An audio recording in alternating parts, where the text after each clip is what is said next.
are we out from the open? We're very quick to the open. Okay.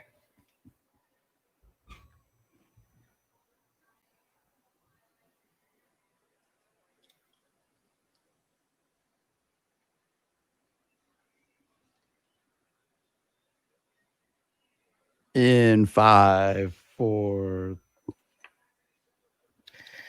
And welcome to another edition of the Michigan Insider. Good morning, folks. Good Friday morning, TGIF. We are 1 day away from the start of the Michigan football season. It is an amazing feeling, made even better by the fact that we had a beautiful drive up to northern Michigan, up to Traverse City, where I'm at Grand Traverse Resort and Spa. Those of you who are following us on our live stream, on our StreamYard stream, you can see us on YouTube, on Facebook, on on WTKA.com. You see me in one pane. You see my guy, Mr. Weintraub, back in the Emden studios. Ira, how are you this morning? I am well, Sam. Doing really well. Great to see you up there. Excited to have a fun show, and we can actually do a show, see each other on a weekday, which we haven't done a whole lot, and we're going to incorporate this platform a lot more in the morning hours. So looking forward to that. Looking forward to, Sam, it's the day before the Michigan football season, so you know how we're doing. So looking forward to getting to the countdown in a little bit. Of course, a lot of fun football talk, and great time highlighting our really good friends up there at Grand Traverse Resort. I was up there in the summertime, took Grace jet skiing. She had the best time. She doesn't like going in a car. She likes traveling nowhere, but she wants to know when is she getting back in the car to go jet skiing at Grand Traverse Resort. So you know where we'll be next summer. Yeah, right. It should be a lot of fun. Yeah, picturesque scene and drive up. Even on a rainy day, you see all the fall colors. And we got up here, and Quincy was able to get over to the pool. It's just a great way to spend a weekend. And joining us to talk about all of the offerings at Grand Traverse Resort and Spa, our great partners here up in northern Michigan, we have Caroline Rizzo, the PR manager for Grand Traverse Resort and Spa. Caroline, good morning. How are you? Hi, guys. How are you? Doing great. So, last time we came here, there was a lot going on. There was some renovations going on down here, and now everything is all new. It's all done. Tell us about your great resort here. Well, we have a beautiful property, and anyone who's been here before has probably been able to experience the golf, the spa, our lovely restaurants and dining and shopping. I mean, there's everything you need right here within the entire resort. 900-acre property, which is really exciting because, kind of like Ira said, you can come up here, and a lot of people don't even realize the beach property we have down right along East Grand Traverse Bay. So hopping on one of the jet skis from our rental company that we have on property, and paddle boarding and just getting out on the water, hanging by the pool. But then in the fall time, like you said, coming up, the colors right now are incredible. And even though we've had some rain and windy days, thankfully, the leaves have not gone anywhere. Yeah, you're absolutely right. So that's one of the questions that people have with obviously things being shut down everywhere. They wonder what's open. What can you do? Is the pool open? Is the spa open? What are the offerings? Are the restaurants open? What are the offerings here on the spa? Well, we're fortunate up here in the Traverse City region because for us, everything is open to some degree. Obviously, there's a few differences with how we're operating right now. Maybe restaurants are at a smaller capacity, appointments are spaced out more in the spa, but we are completely open, and we've been that way since middle of the summer now. So every restaurant here is open. The rooms have been available. Golf has been, oh my gosh, on fire, basically since opening at the end of April. So that's been an exciting season for us. But yep, you can still get your nails done, a nice massage, your hair done in the spa. You can work out in the health club, play tennis, and not swim outside anymore.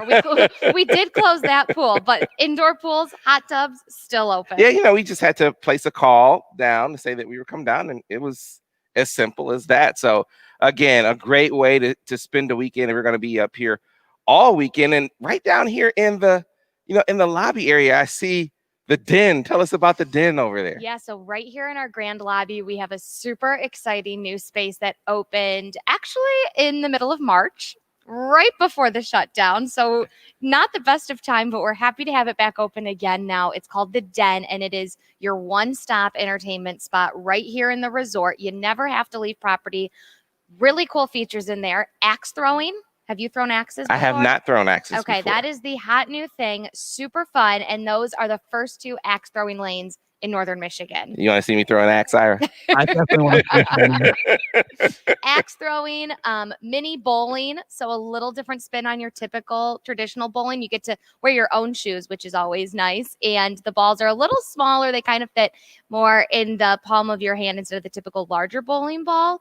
There's arcade games. There's virtual reality. There's an escape room. And then an awesome full restaurant in there as well. So full bar and a really cool food menu. Televisions? And a bunch of flat screen TVs. There you go. There you go. So you want a great place to hang out, watch some sports as well, watch the game. This is a great place to be. So for folks who are listening or watching, they want more information on Grand Traverse Resort and Spa. They want to look about bookings and that kind of thing. Where can they find you? Well, you can always just go straight to our website, grandtraverseresort.com. That's where you can find everything from making appointments at the Den if you want to rent space out there, if you want to book a room, if you want to learn more about what spa offerings we have right now, our menus. We just released a whole new menu up in Erie, which is the restaurant up on the 16th floor. Gorgeous views up there. You cannot beat it. Everything right there on our website, or you can call 231-534-6400. Yeah, I have a date with Erie. Oh, good. Everyone deserves a date with Erie. Yeah, it is an unbelievable scene. Sunsets up there are second to none. You can't beat it. Yeah. So Caroline, thanks a lot for your time, and you were the one to get us kicked off this morning. Yeah, so a lot of folks going to be joining us from Grand Traverse Resort and Spa this morning. But we're also going to be talking a lot of Michigan football, so we can't let you go without asking you who you think is going to win the game tomorrow. Oh gosh, well, this is it's Michigan and Minnesota, right? Okay, well, I'll always still vote for a Michigan team. Okay, root for them. There you go. But if you notice by the Wi-Fi passcode I made down here, I am a Spartan. But in this instance, I will say go blue. There you go. I had a sister go there, so there is a little bit of maize and blue in the family. But I'll go on your side. There you go. Tomorrow. There you go. We got a Spartan to say go blue. Save that. Save it. On video. Yeah, don't show this to my dad or my mom. All right, Caroline, thanks a lot for your time. Caroline. Thank you, Sam. Bye, Ira. All right, so Mr. Weintraub, as I said, we are just around the bend.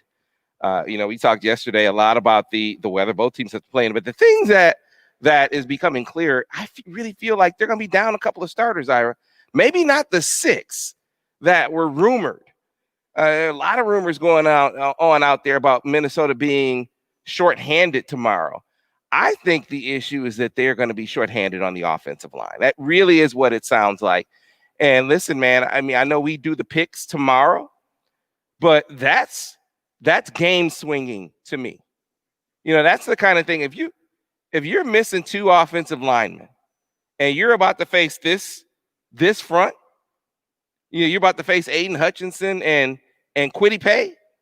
If it was a close game anyway, which is what I had it, then it's something that swings the pendulum the other way for me. So I don't know about you, Ira. I trust the information on Curtis Dunlap. For those who weren't listening yesterday, we heard from Gopher Illustrated, Ryan Burns. As a matter of fact, this morning we're going to replay for you our spring interview with Ryan Hayes. You might recall we were doing the spanning the Big Ten, right? We were going around the Big Ten, talking to the different site publishers over on 24/7 Sports, getting updates on how their teams were going to look the following season. We talked football and basketball. We're going to replay for you the football portion of it because it's still applicable. It still applies to be able to really see and hear, about what they have in store, what they have on the roster. But what it will not account for, what it will not cover, the injuries or COVID or some combination of the two. But they seem to be acknowledging, their insiders do, that they're going to be down some starters in this game. Now, look, if I thought Michigan was definitely going to be down some starters, I think they have some bumps and bruises, but nothing that's going to, as far as I could tell so far, keep starters out. Like if I wouldn't tell you if I knew there was going to be a guy or two out. I wouldn't tell you there's going to be a guy or two out. I'd be like, hey, I think they're going to be I think they're going to be affected by some things. I would say it like that. You don't want to give away any competitive advantages for the team, right? But this acknowledgement to me is pretty significant, especially if it's focused, if it's the offensive line, because you look at Michigan's defense, and that is the strength of it, the defensive ends. And those guys, I think those guys had an advantage anyway when it came to passing downs. Now, hard to get by 6'9", what is he, 6'9", 400 pounds, Daniel Fa'alelele? Generous? I don't know. 6'9", okay, 6'9", 4. Short or light. Yeah, maybe he's 415, 6'9", 415, something like that. That's, when that guy lines up and they run the football at you, it's pretty doggone hard, right? I mean, but it sounds like he's hindered, he's injured. He and Fa'alelele, or he and Dunlap are their best two offensive linemen. If you take those two out of the mix, that just really, really swings in. Or you make them even half speed out there, 3/4 speed. They're out there hampered by injury. That's enough to swing the game for me. I know we aren't doing picks today, but I'm feeling better about this game in light of the news about the injury or absence situation for the Gophers, Ira. Sam, we've talked about what the strengths and weaknesses of the Gophers are, and we'll hear a little bit more from Ryan coming up in a little bit. But the strength included the experience at quarterback, the great wide receiver, and how many of their offensive linemen were coming back and were going to be starting in this game. And that is most likely not going to be the case. And you have a couple new starters in the offensive line. And, this is something that we've talked about with Michigan squad, right? It may take a little time for them to grow together, to create, to gel. And that's something that may be even a little harder during this, 7-month stretch, because there wasn't any spring ball and all those other things, right? So you take those guys out. As I said yesterday on the show, if I'm salt and pepper, I'm licking my chops. I'm ready. Right. I'm like, okay, who's the next guy? And I know it's next man up, but I'm looking forward to going next man up. Oh, man. They were going to have a hard time. As you said, he's a big guy. He's a good run blocker. He's not a great pass protector. They were going to have a hard time in pass pro as it is. It's going to be that much more difficult. And so, there could be a couple of missed assignments here and there because you're not getting the right line call, because the communication's a little bit off. There's a lot of things that can come in play when you don't have arguably your two best offensive linemen out there. And that would be a big blow for Minnesota if those are the guys that are not playing, and it sounds like they will not be. Yeah, they are very, very concerned about it. You even have their experts conceding that this swings the game even in their eyes. And they were feeling really good about this game. Now, it might sound funny to hear, Minnesota's feeling really good about this game. They did win 11 games. It's funny how one successful season really kind of changes perspective, changes the level of confidence in an entire fan base. And so, they were feeling like they were the team to beat in this matchup, especially in light of the absences for Michigan, the long known absences of arguably Michigan's two best players. Difference is Michigan has had time to get used to, at least in a practice sense. They've had time to get used to life without Ambry Thomas. They've had time to get used to life without Nico Collins. And this is abrupt for the Gophers. And in this matchup, much like I was concerned and am concerned heading into this game about the prospects of Michigan's inexperienced corners matching up with Rashad Bateman, man, they got to be. Have I told you I think Aiden Hutchinson is going to be the team MVP? Did you hear his dad, who is not one to embellish about his son? He if you've listened to Chris Hutchinson over the years talk about Aiden, it's not downplaying. It's more, you know what, you got to show me, kid. Have you picked that up from him, Ira? It's like, oh, you got to come on. Yeah, he's good, but he hasn't really shown me yet. Well, he keeps challenging him, beat me, be the better 97. And then show me that you're the better 97. He keeps challenging his son to be better than he was, and he keeps setting those, the bar higher and higher. Well, now it's pretty high, Sam. It's pretty high, and he's like, hey, I don't think the Joey and Nick Bosa comparisons are off. I think they're pretty happy. This is the kid's dad saying that compare him to the both, knowing. Now, you know how Buckeyes are, right? Yeah, I mean, there are probably some Buckeyes on this stream. That's just how they are. you knew that was going to draw some scrutiny, and he said it anyway. So if he's saying it anyway, echoing the sentiments, from inside, and that's one of the things that I always do. You know this about me. It's if I hear it from one person, it's not enough. Hear it from one side of the football, it's not enough. Hear it from only the players, it's not enough. But if I hear it from both sides of the ball, and if I hear it from players and coaches, then that's pretty bankable about how a guy is doing. And everyone, players, coaches, both sides of the ball, they are all saying that Aiden Hutchinson has been an absolute animal all camp. He is leaner but stronger, more powerful at a 269, 270, and just relentless. And now has the benefit of some experience under his belt. I think that the versatility in which they will use him was at least somewhat on display last year. I've teased him before about how in a couple of those games they dropped him into coverage, and you would think that a guy who fancied himself as a pretty good tight end would be able to take those back to the house. I think it was against Penn State he would have had a pick six if he had picked it off, but a guy who I expect to be outstanding, and that's where it sounds like their weakness is going to be in this game. Again, if you were on the fence about this game, and we're talking about the possibility of them being without their two best offensive linemen, I don't know anyone out there who that doesn't affect your outlook on this contest dramatically, because it certainly does me, Ira. All right, so we need to get to a break. When we come back on the other side, we will get to the countdown to the start of the Michigan football season. Do you know how far away we are? I tell you, it's not very far. Exciting. Very close, it's very, very close. We'll get to it when we return here on the Michigan Insider, live from Grand Traverse Resort and Spa up in lovely Traverse City, Michigan, and also back in the Emden studios here on the Michigan Insider on Sports Talk 1050 WTKA, The Ticket.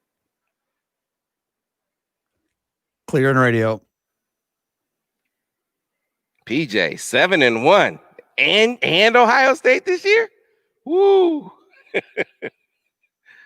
Ooh, PJ, man. I don't know. I gotta see some things before I'm ready to pick Michigan over O State. It's a whole lot. It's a whole lot for this, for this offense to prove. I think they'll prove it. I just think it'll take some time. I think it's because you get to Ohio State. Why am I saying that? Because I don't think Michigan is going to be able to slow Ohio State down. I mean, I'm just being honest and frank with you. I think it's going to be you got to be in the 40s to win that game, in my opinion. So, is the offense to the point by that point in the season to be in the 40s? Is the big question, is the big measure to me. Now, everyone else is just a matter of timing. Now, I will admit to you, since we aren't, I had for a portion of time Minnesota in this game. Ira knows this about me. Had them in this contest, but this changes everything. It's a big change. It's a big change. Oh, I mean, he's 400 pounds, so it's and combined 700 plus pounds. So it's a monstrous change. Yes. Yeah. It's a big deal if those two can't play. So, and the Dunlap thing sounds like it's not just any sort of like injury setback or anything. They make it sound like it's, maybe there's a spot back. Yeah, earning his spot back. Exactly. Well, they kind of made Mayfield do that. He started with the second team, but they realized that he earned it back real quick. Yeah. You don't think Ohio State will score 40 on this D? Why don't you think that? It's not without precedent, Mike. I mean, I'm not saying that as a shot, but you see Alabama's defense just gave up 40 to Ole Miss, right? You saw that a couple weeks ago? What happened to Ole Miss the next game? I don't know what happened, but my point is Alabama's defense gave up 40. So, and that was Ole Miss, not Ohio State. Great offense will beat great defense almost all the time. So I just, I don't think that look, Michigan got 60 and 50 scored on the last couple of years by Ohio State. I think keeping them I said you got to win in the 40s. You got to score in the 40s. If you hold them in the 30s, consider it a job well done. But maybe they score in the 40s. You just got to have one more point, obviously. I think that would obviously be an upgrade for this defense compared to the last couple of seasons. So, we'll see. We'll see. But it's all about the growth and trajectory of of this offense, and the defense being able to be opportunistic, get off the field in crucial situations, understanding you're going to give up a lot of yards, you're going to give up a lot of points. Back in about 10 seconds on radio. All right. Yeah, you're going to give up a lot of yards and give up a lot of points, Mike. Just the nature of the beast these days. All right, coming back in radio in 5, 4, 3. And we are back, folks, here on the Michigan Insider on Sports Talk 1050 WTKA, online at WTKA.com, live at the beautiful Grand Traverse Resort and Spa up in lovely Traverse City, Michigan. That's where I am.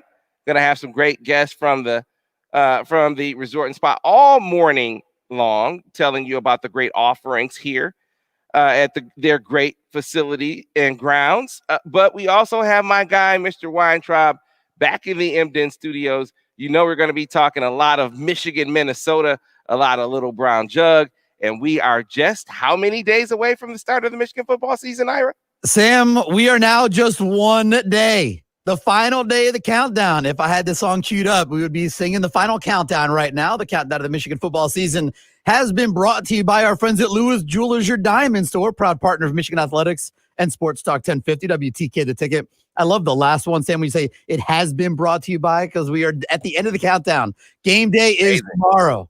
So, Sam, there are actually no number ones on the roster, but this year there's something new. There are number zeros on the roster. These players are not zeros, but they wear the number 0. We're going to get to those guys today because we will not have time to get to them in the countdown tomorrow. Before we get to them, there is a history behind the number 1 at the University of Michigan, needless to say, and it dates back, Sam, to 1922 to a guy by the name of Paul Goebel. Yeah, the Gramps of our good friend Buzz Goebel, who's told this story over and over again, and so great to always be able to pay homage to the one who started it all, right? I love when he tells a story about his grandfather's knees, the way that they fixed them back in the day. They were like, there was metal, but it wasn't like a metal brace. It was built in now. They had to oil his knee for the games. It's a crazy story. So Paul Goebel wore the number 1 in 1922. We fast forward many, many, many years. In fact, we fast forward 57 years to 1979. And Sam, a guy who was here from 1979 to 1982, not exactly the biggest guy, but one of the biggest playmakers in the history of Michigan football, Anthony Carter. Yeah, the standard. A guy, if there's a guy that can represent the transition of a football era, if there's an embodiment of it, it's Anthony Carter. A program and an era of football changing here in Ann Arbor from, as we know, 3 yards in a cloud of dust to when you have a special and rare talent like that. What would you give him? 5'11", 170 pounds, maybe, but extremely quick. Could make moves in space that would break ankles, and if you gave him a crease, could go the distance. Great hands, a terrific playmaker, and again, the model by which every receiver that followed him is held to. Greatness as a Michigan receiver is measured relative to Anthony Carter, and that's the highest compliment that you can pay, because even the greats, even the Desmond Howards, the Braylon Edwardses, the guys who we put in that pantheon of greats in Ann Arbor, they point to AC. And that says a lot, Ira, considering that, throwing the football in Anthony Carter's era was, it took some convincing, to say the least. And he was able to convince Bo Schembechler to do that. So then we go from Anthony Carter to another number 1. We talked about his running mate briefly yesterday, and this was actually the first number 1 that I remember watching on TV. We were a little young to see. I mean, I was 7 AC. I turned 7 during AC's last season, right? So from 1986 to 1989, the number 1 was won by Greg McMurtry. Yes, sir. That's the first one that I remember watching live too. I remember more with Anthony Carter. I remember him more as a Minnesota Viking than I do as a Wolverine. Watching him as a Wolverine mostly for me is, past games, watching replays of games. I don't have that memory of watching him, seared in my brain as a kid. But with Greg McMurtry, I do. When you talk about the size at the receiver position, Ira, he's the first one that I can remember. Like, man, he was, he could post you up out there, right? And some size and athleticism made a great combo, a great duo with Chris Callaway for all those years. And again, by that point, you're to the point in Michigan's program where you're going to throw the football and you have real threats on the outside. And Greg McMurtry was obviously one of them. Yeah, and then right after him, number one was worn from 1990 to 1993 by another guy who was terrific in Ann Arbor, had a great pro career as well. And we've talked a lot about him, both in what he did and also what his absence led to. We're, of course, talking about number one, Derek Alexander. Yeah. I don't think Desmond Howard wins the Heisman Trophy if Derek Alexander doesn't get hurt, doesn't tear his ACL against Boston College in 1991. Now, here, the other thing that maybe doesn't happen is maybe Michigan doesn't lose to Florida State. Is as good as Washington was in the Rose Bowl that year, can they load up on Desmond Howard if DA is around? And Derek Alexander, man, you consider how long he was, about 6'2", 190. He was a terrific punt returner. I mean, I think he's one of the more underrated receivers in Michigan history. He was able to do so much. You could bring him around. You used him in all the same ways that they used Desmond. He was just a longer guy, but went on to have a long and strong pro career. He's on the coaching side of things, and one of the guys who does not get enough respect for, in my opinion, because like you said, Ira, I mean, we think about him following Desmond, but that would have been, in my opinion, the most dynamic tandem, the most dynamic season, at least in a per capita sense, because they don't throw the football as much. But in a per capita sense, that would have been the best wide receiver duo in Michigan football history. I don't know if it ever would have been top that season if DA doesn't get hurt. All right. After DA, we're going to skip over the short guy who had the best drop in the history of Michigan football. Tyrone Butterfield. To get to the next number one that we're going to mention here from 1998 to 2000, went on to become a first-round draft pick, David Terrell. DT, yeah. He was part of that famed 98 class that came on the heels of the 97 championship season. You had Dave Terrell. You had Marquise Walker. They were the pieces that Drew Henson helped assemble. And so it didn't take long. You knew Dave Terrell, Richmond Huguenot. For those of you who are familiar with your great programs across the country, Huguenot is one of the, or had been one of the strong programs for years in Richmond. And he was the number one receiver in the country. Well, I think Tom Lemming had Dave, and then I believe Alan Wallace had Marquise Walker. So one of them had one number one in the country, and the other had the other number one in the country. And Michigan got them both, right? And so, DT, he comes in, a lot of expectation. He's able to get on the field early and show his talent. But it was once he got a little experience under his belt, and he gets into year 2 and year 3. And when you get in that, the game that will always stick out to me, and I imagine it will to everyone, you get down in that Orange Bowl, Ira. Brady to Dave Terrell, being down 2 touchdowns twice in that contest. And I know there are a lot of fans. I can still hear them, Ira. We had social media. There were folks bailing out on Michigan. And obviously, Tom Brady had a hell of a day, but you had to have a receiver out there that just couldn't be stopped if it was going to be done.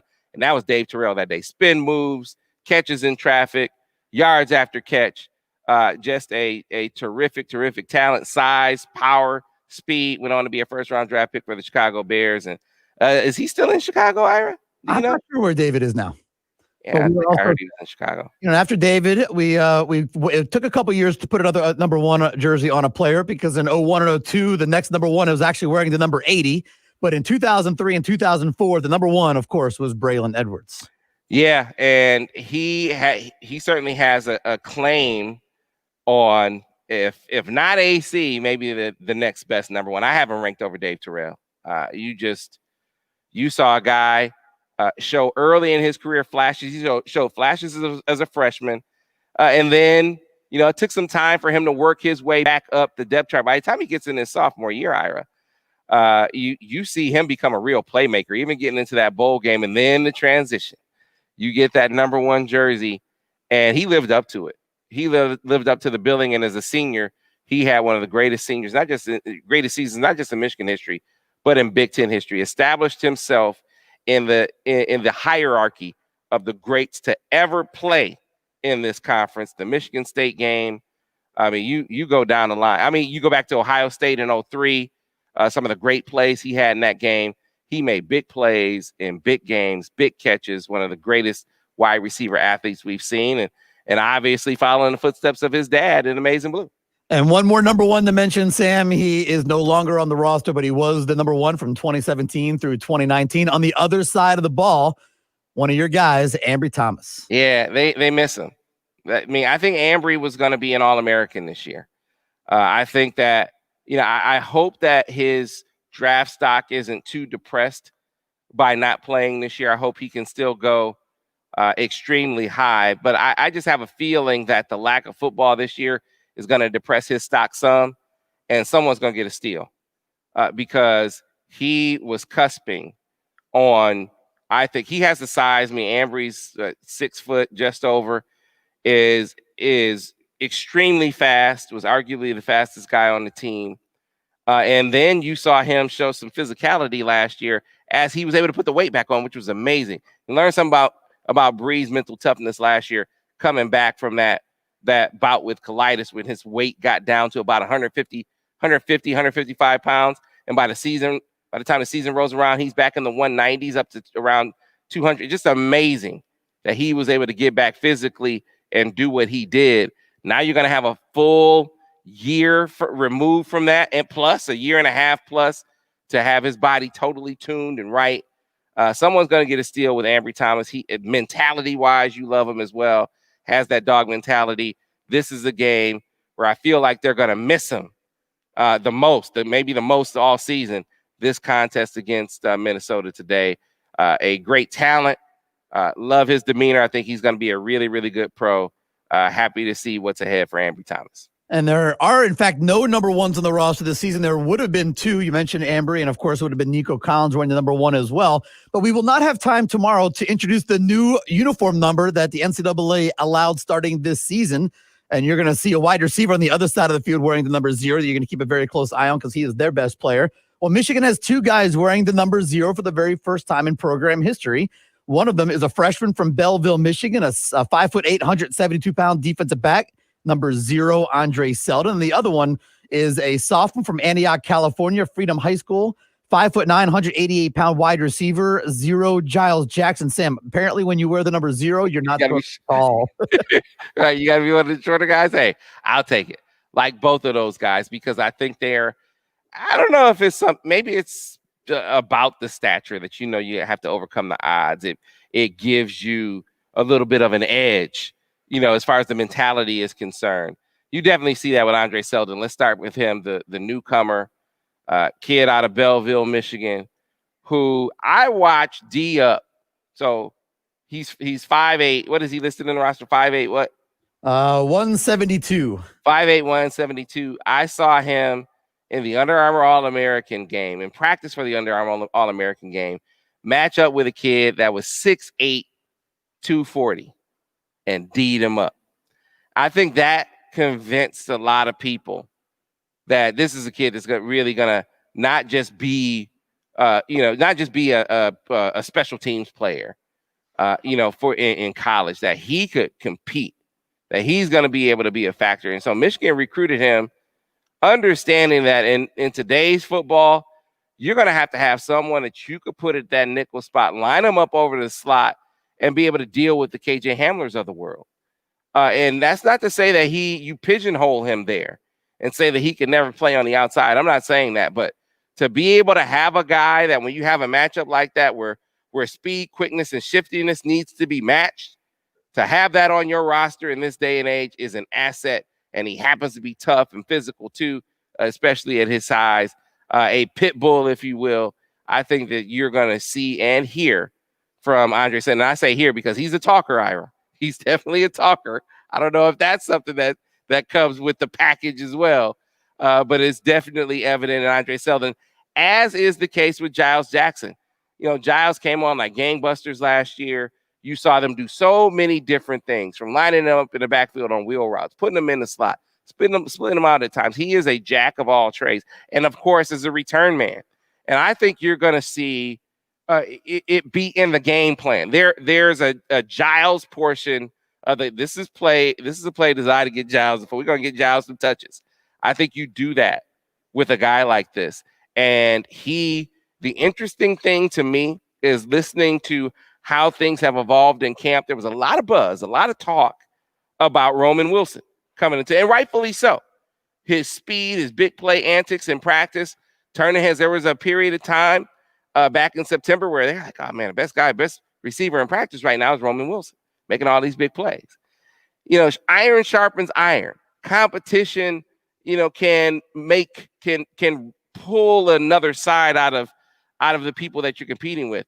And I don't know that it was necessarily a reaction as much as it was, you know, everyone started rising to the fore, and you started hearing about Giles. I mean, last week, I heard Giles had a big time week in practice. I told the story about a 70-yard bomb from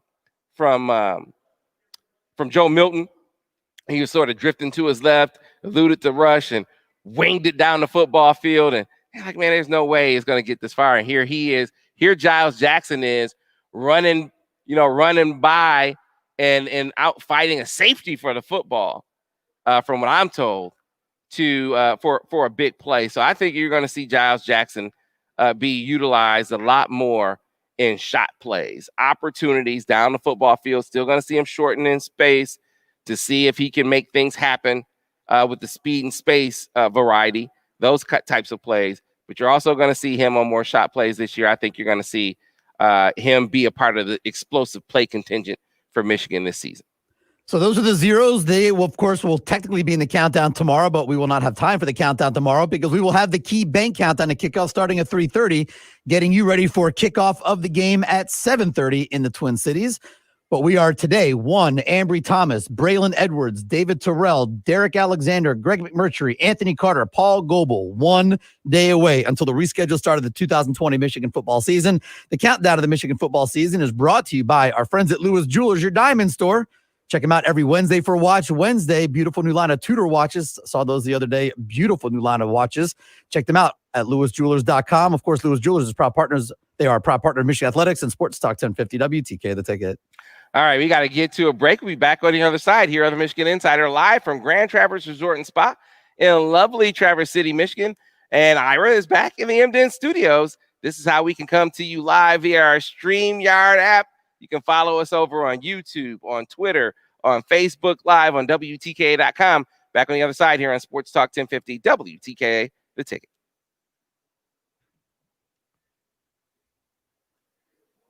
Clear on radio. How you doing? Yeah, we are on Facebook. Yes. Hi,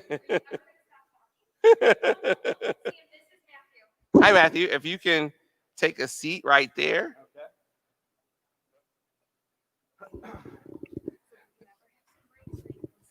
I know. I'm always on. We're always on the. Yes, if I could have a coffee with a couple of sugars and a couple of creams, that would be great. That'd be awesome. Just normal coffee. Caffeine. Yes. Yes, please. So how are you this morning, Matthew?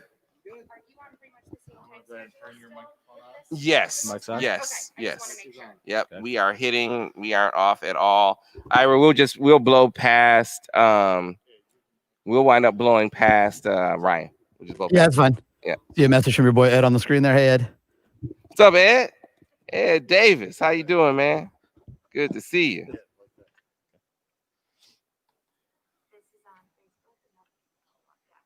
Oh, gotcha. Okay.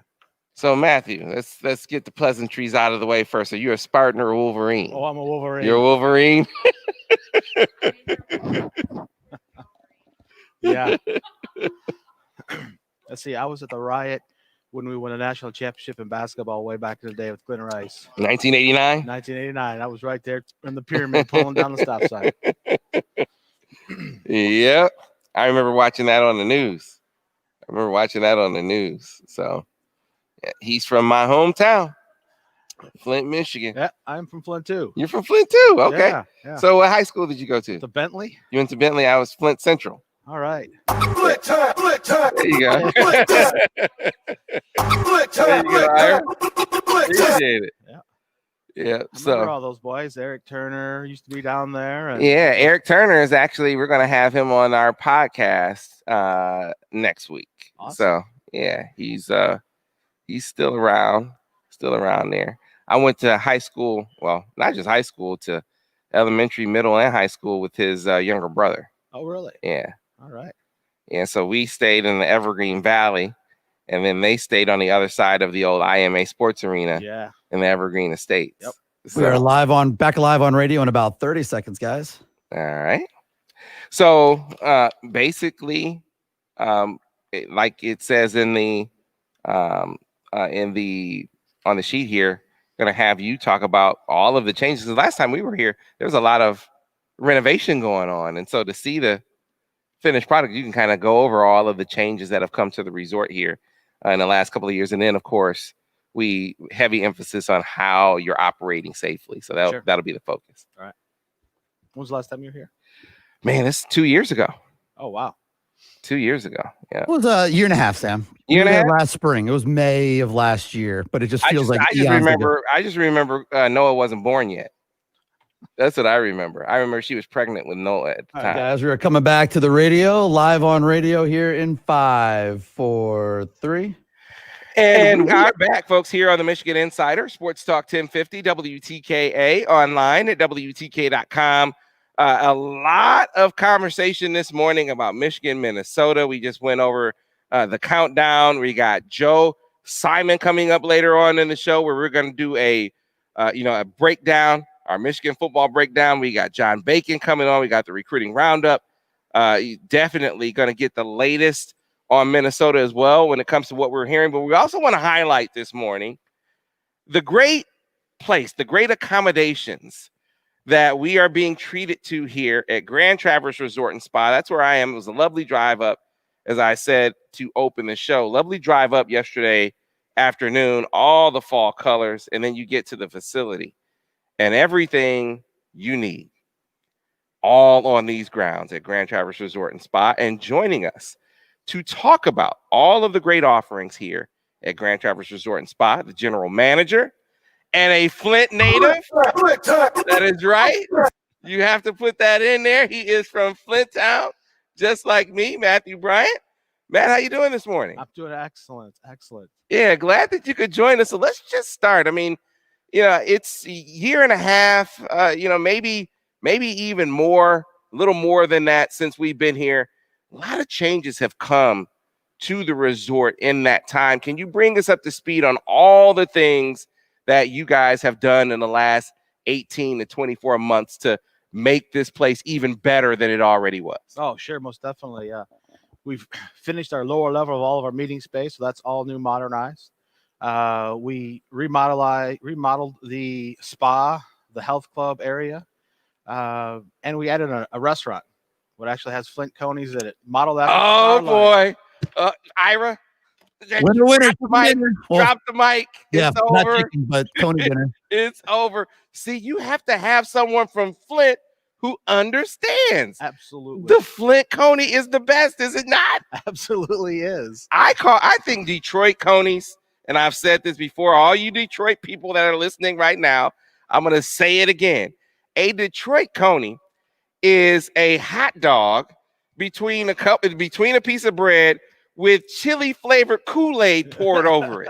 That's what that is. A coney, a true coney, is what you get in Flint. Absolutely. Where you get a Kogel's. That's right. And you get that seasoned beef, right? Yes. It is mustard. That's the only way to do it. Absolutely. The onions are just perfect. Just perfect. Oh man, Matt. Oh, dude. You're my brother. I just found another brother, Ira. We get the coney sauce that comes up from Flint. We get it right from Abbott. So I mean, it's real Flint coney hot dogs. Did you hear what he just said, Ira? And I saw your reaction. Did you hear what he just said? I did. They get it right from Abbott. Now, it must have been a good comment. Wait a minute. Tell me if you knew this, Matt, because I didn't. Lifelong Flint resident, and I didn't know until the great Jim Abbott came on this show and said the Abbott and Abbott's meats is his family. That's his dad. That's right. I didn't know that. Let me into Sam's world just for a couple minutes. That's the great Jim Abbott right there. It's like, Jim, you're Abbott's meats. So you get the Coney. Every day. Every day. I can't go home, so I brought home here. Sam might not be coming back to Ann Arbor. Yeah, we got to stay over. We got to lengthen the stay here. I can have Coney's every day. That's the meal plan for the day, Ira. Coney's are on the menu. See, that was a surprise, Matt. They didn't tell me that was on the menu. Okay, so not many people know it. Yeah. So, and I would do once you were from Flint, you'd know exactly what I'm talking about. I had to take the whole team down there to experience, and once they experience, they're like, we get it. Yeah, man. Oh, yes. Yeah. A slice of Flint in Traverse City, Michigan at Grand Traverse Resort and Spa. That's one of those little touches, right? Absolutely. That just gives you that feeling, that Michigan feeling. Yep. And you can get it all here. All the things that you want to do, from golf to the spa. I had my kids at the pool yesterday. There's so many things for you to do on these grounds. Yeah. And what we added in that restaurant is axe throwing, bowling, virtual VR video game ride games in there. So it's not just a Coney restaurant. It's an entertainment venue at the same time. It was something that we just needed to set ourselves apart, something we could bring the locals in to experience the resort, because a lot of times the locals will just think we're a big giant conference center with golf and a spa. But when you put in something they can do together as a family, it just changes the dynamics of the resort. It makes us part of the community. And that's really what I was trying to do with that. Well, you gave them an experience. You said, look, you want to know what a Coney is? We're going to take you down to where it started, to the genesis of it. Then we're going to bring that back up to Traverse City, the Grand Traverse Resort and Spa. So axe throwing in the den. That is a thing, right? That is a thing. Axe throwing. So we're gonna give. They said Sam is in heaven. Coney's for breakfast. That's right, Mike. That's right. So no, that is absolutely awesome. So here's an important point before we get to the break, Matt. We're talking about all these great things that people can go to the den and axe throwing and Coney's and all the flat screen TVs. You got your spa. You got golf. People are wondering about safety. Yes. Because you go across the state, you go across the country, there are a lot of things closed down. Right. The things that are opened up, there are a lot of restrictions. So for you to be open, a lot of folks are wondering, how are you doing? How are you able to accomplish it and do it safely? Well, the big thing is we take it beyond the CDC. We want to make sure our associates are safe, our guests are safe. I mean, some people have been a little pushy, just a couple, but overall, people are excited to see what we do here. From the minute you check into the front door, we check your temperature. Mm-hmm. We're one of the very, very few public businesses that does that. We're concerned about you and us at the same time. We're not trying to single anybody out. We just want to be safe.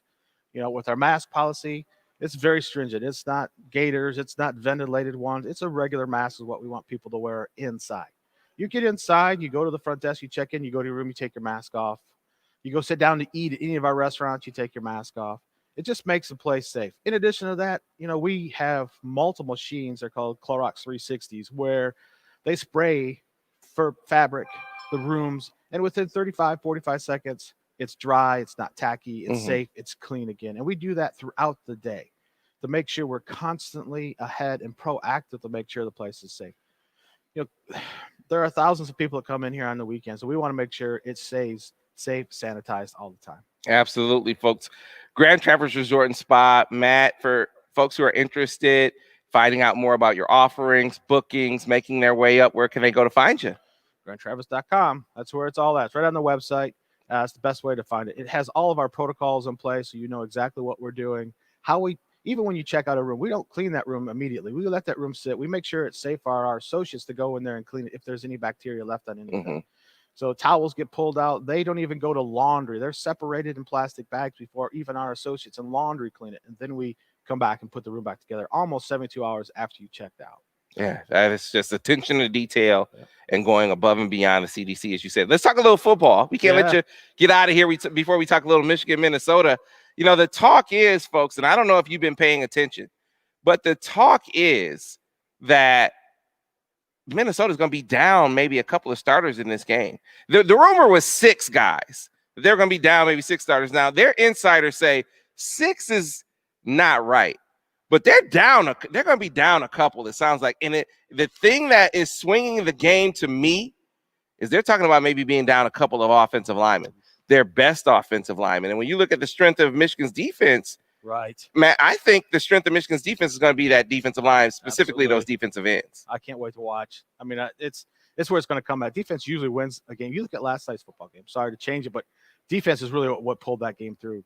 You know, that's where, to me, I'm a old Chicago Bear type of guy. That defense is what pulls it through.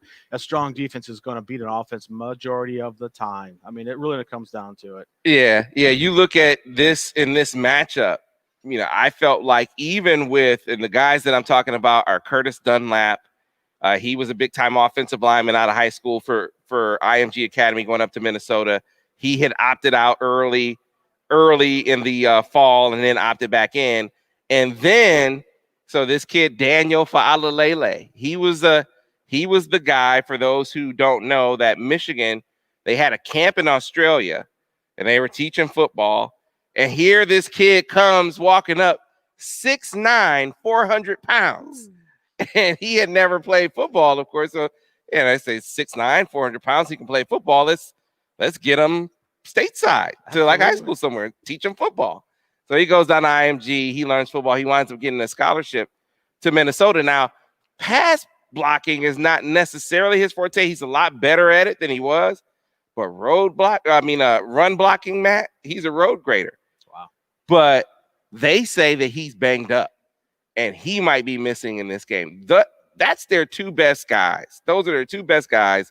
And to me, if you're on the fence about this game, what it was going to look like, you take those 2 guys out of the equation, and it is as significant to me as taking Ambry Thomas out of the equation for Michigan. Ambry Thomas, Michigan's top corner, will be squaring off with Rashad Bateman, Minnesota's #1 receiver, and maybe the top one in the country if he were around. Well, you take their top offensive lineman away, and you tell their backups they got to go against Kwity Paye and Hayden Hutchinson. I really like Michigan's chances, to say the least, in that matchup. Swings the momentum of the game for me. But Matt, I guess we'll wrap it up and put it very succinctly. Give me a winner. Give me a winner in tomorrow's game. Oh, it's Michigan. Michigan by 12. Wow, double digits. Yeah. Double-digit victory. If that defense is coming on strong, it puts them in the back, and they've got to throw. Their offensive line that doesn't have the ability to block the offenses that's coming, the pass block that's coming, right? And so you're behind and you're throwing the ball. It takes your run game out completely. So once that defense keeps coming at you, it's a domino effect, right? Okay. Well, and look, man, I hope it works out that way. I trust you. I mean, if you can bring Flint Conies to anywhere, I mean, I think there needs to be a movement here in the state, because you've had this experience, I'm sure. Absolutely. You go someplace and you say Coney, and it's like a roll of the dice of what you're going to get, unless you're in Flint or you're at Grand Traverse Resort, right? Yeah, that's right. That's right. I was in upstate New York, and they're like, we got Michigan Conies. They called it Michigan Conies. I went in to taste the thing. It's this little tiny sausage with a sweet nutmeg meat on top of it. I'm like, please don't call this a Michigan Coney. This is not even a Detroit Coney. This is a bad name to Flint when I was up there. Right. All right. Well, folks, we got to get to a break. A lot more to come. As I said, we have coming up on today's show, of course, we're still going to do the recruiting roundup, the return of the Michigan football breakdown with Joe Simon. That's in the 8 o'clock hour. We got John U. Bacon in the 9 o'clock hour. In between, a lot of Michigan, Minnesota information. And, of course, a lot more information on Grand Traverse Resort and Spa. Look, we're all shut in these days. Finding time away, places to go with the family where you feel safe, where you feel like you can still get away is a really tough thing to do. This is an amazing option. So many things to do, all under one roof, all on these grounds, whether you're out golfing when the weather permits, you're inside in the pool area and the spa. You got their great new den restaurant and kind of, you got the axe throwing and the bowling and the Flint Conies and the place to watch games. And you got all the shops here. So many things to do at Grand Traverse Resort and Spa. don't miss out on the opportunity to have a vacation right here in the state of Michigan. Grand Traverse Resort and Spa. We got to get to a break, come back on the other side. We will pick things up as I am here on location, Grand Traverse Resort and Spa. We have Ira back in the MDen studios. And then, of course, all of you. So good to see you. Got Scott Patton, Jeff Jones, Rod Clark, Mike Listen. I mean, it's man, that's a high octane Mike. What's up, Mike? Yeah, it's a family reunion here. And what am I talking about? A lot of folks joining us on Facebook Live, a lot of folks on Twitter. We're also on WTKA.com. You can find us on YouTube if you want to follow the live stream. We got to get to a break. Back on the other side here on the Michigan Insider, live from Grand Traverse Resort and Spa, Sports Talk 1050 WTKA, the ticket, the official voice of University of Michigan Sports, Ann Arbor, a Cumulus station. Clear on radio. All right. That was great. Yeah. Love that stuff. Yeah, it got me real pumped. I had no idea that was offered here. So that's going to be my lunch.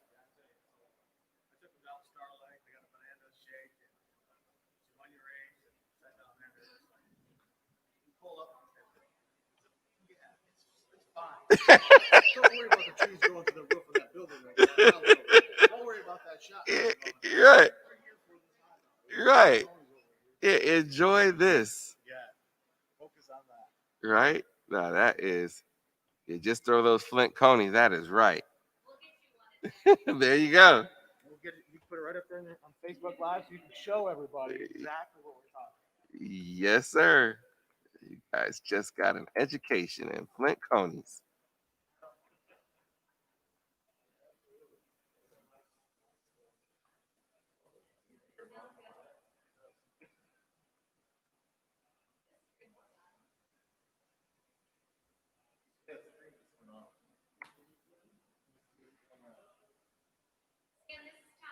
Hey, Tom, how are you? If you can take a seat right there for me, please.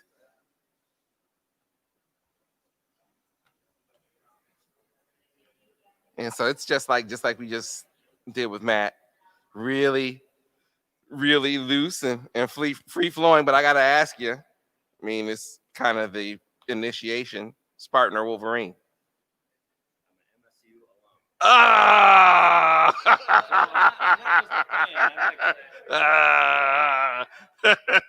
This should be fun, though. This should be fun.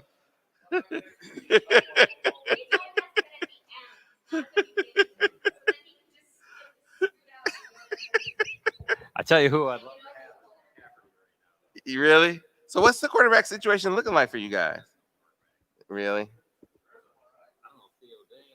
I think Theo Day is the most talented guy.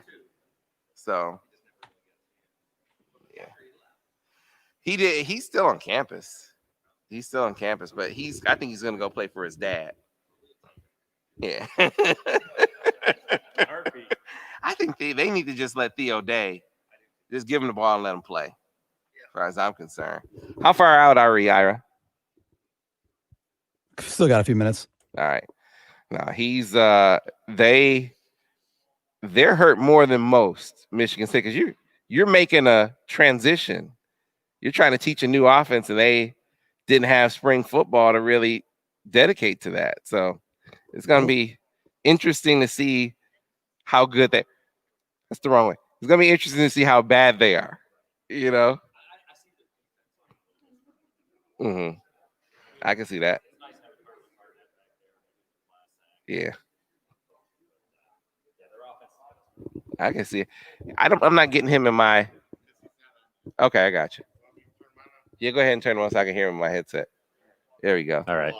There we go. Yeah, it'll be fun though. Yeah, man. I'm glad they're playing. So Caroline was saying that you guys, from a golf perspective, because I know we got a lot of golfers here. She said you guys have been killed it as far as the golf. Tom, your courses are in good shape. Yeah, they're in great shape. Yeah, that's because Sam didn't play them. Hey, look, it's not a joke. I've hacked up a course or two in my day. Have to hire a divot repair person. Actually, to follow them up. Tom, what's safe about the at least knowing, having played the one of the courses, there's no homes directly on the course, and that's where they're most dangerous. Like neighborhood courses where there's a house to the right or the pool at Flint Golf Club, Sam. That's just to the right on number 1. You could put it in the pool. Yeah, I There's can. no homes, but You know, there's a lot of that great- wildlife and trees that you would damage. You ever seen that great Bubba Watson shot where he hit it and it like turns the corner? Oh, yeah. I can turn a corner with a shot. With the Intentional. best of them. Not intentionally. Not intentionally. Yeah, It's intentional now. Yeah, man. Yeah, it's good when you can call that shot. No, it's oh yes, of course I gotta shout you guys out. Yeah, people are wondering why Dylan McCaffrey left the team. So I think he left the team because he saw the early fall when they were transitioning into putting on pads. The depth chart came out and he was third on the depth chart. That's my opinion about why he left. I don't know for sure that's why he left, but just using a little deductive reasoning. Yeah, it's logical. I think. Back in about a minute, guys. I think he would have played though. I think he would have played. He would wouldn't have have started somehow. Yeah. Yeah, he wouldn't have started. He wouldn't have started the game because Joe. Everyone I talked to, and I've said this on the show, said he was every practice from start to finish. He was ahead. It just wasn't close. But a guy with experience like Dylan McCaffrey who can run like him, he was gonna play.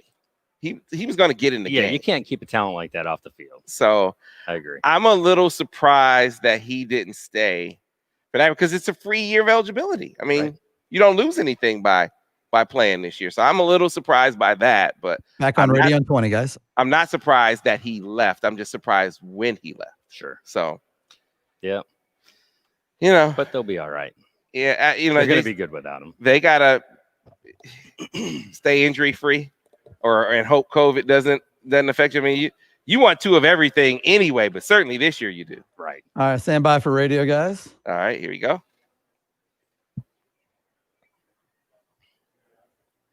Back on radio in 5, 4, 3. And we are back, folks, here on the Michigan Insider on Sports Talk 1050 WTKA, online at WTKA.com. One of the great things about this new format for us, this StreamYard format, where you can follow us on Facebook Live, you can follow us on Twitter, you can follow us on WTK.com, you can follow us on YouTube. And we talk about a lot in the breaks. Things that don't necessarily make the air, Mr. Weintraub. We get to them in the breaks, and people hear some things that they wouldn't otherwise hear, right? Yeah, we always tell you that we have fun conversations during the break, and these are about 75% of what our conversations in the break would probably be like. We're a little more careful on language and things because the stream is still playing on YouTube, on Facebook, on Twitter, and on WTK.com. But absolutely, the conversations in the break are great and allows you to get to have a brief conversation with our guests before you bring them on, that kind of thing. And I mean, it's always fun when we talk golf, so I'm excited about this conversation. Yeah, so I'm already getting heckled a little bit. High octane Mike King. He said Sam can call the hook, just not the left or the right. What is he talking about? I can turn a corner with a golf ball, with the best of them, just not on purpose, right? Why is that coming up right now?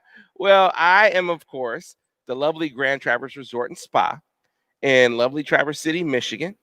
And joining us right now to talk about the great golf that's available here at Grand Traverse Resort is the Director of Golf Operations, Tom McGee. Tom, good morning. How are you? Good morning. I'm doing well. Yeah, I know we were talking a little football, and we could get back to that here shortly, but you've had a lot of folks kind of feeling shut in, cooped up. When they want to get out, have some sort of release. And for a lot of people, that release is golf. Well, guess what you guys have available here, right? Right. And that's exactly what happened is golf was one of the first things that so-called opened up in the state and throughout the country. And the results were phenomenal as far as the number of players, not just the ones that we have staying with us, but the locals, others playing in Traverse City and staying in Traverse City, and a lot of new golfers this year. Yeah. So are people still getting, I mean, is the window closed or is it still open a crack? And this is Michigan golf. The window is not closed until at least November, right? Yeah, it's the diehard golf season is what it is. So what we have is we still have all of our golf courses open, and we're going to keep those open, one of them at least, as long as we can. But yeah, the season's kind of winding down, but we still have some play out there. All right, folks. Well, so people who want more information on your offerings, on all your courses, where can they go to find it? Yeah, certainly go to our website. GrandTraverseResort.com is the spot to go. It'll have the golf information, and not just for this rest of this year, but start planning your 2021 golf trip. That's what people want to do right now, because we do get busy, especially on the weekends, and get with the 3 golf courses that we have available, get those tee times booked well in advance, and then you can sleep over the wintertime and relax a little bit. All right. Well, we know that the calendar is about to turn, though, and there's going to come a point where, all right, you gotta shut the courses down, right? I mean, snow comes and season's over.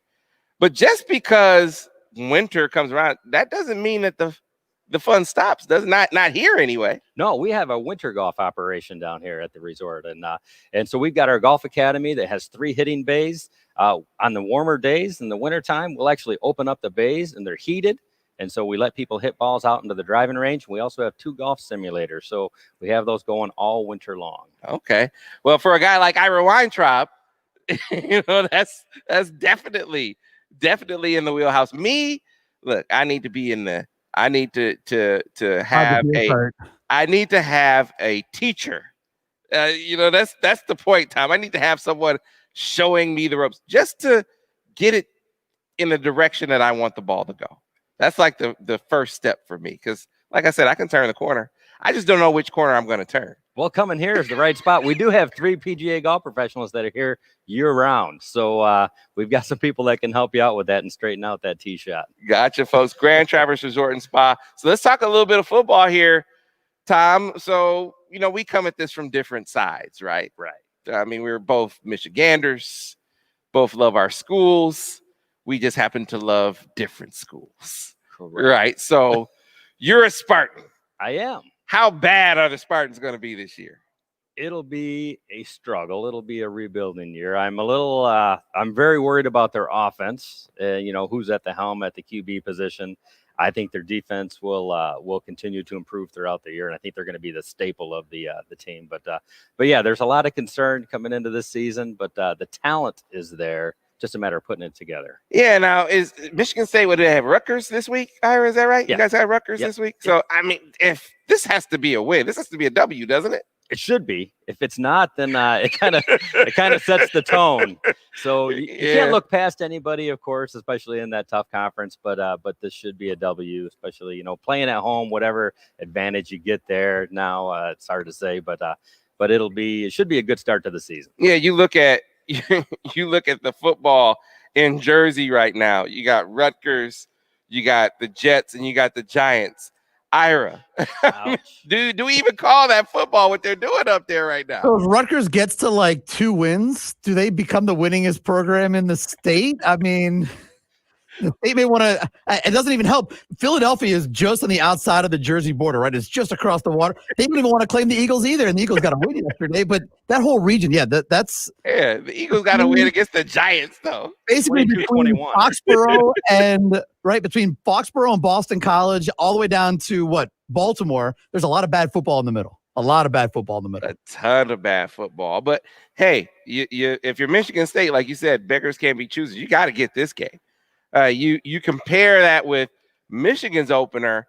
I've been saying this for weeks now, since I saw the schedule of the teams that are expected to be in the mix. To me, this is the toughest opener. I mean, this is I don't think, maybe outside of the Big Ten region, people don't realize what a major step Minnesota took last year. I mean, PJ Fleck had that team rolling, considering the quarterback position was so uncertain at the start of the year.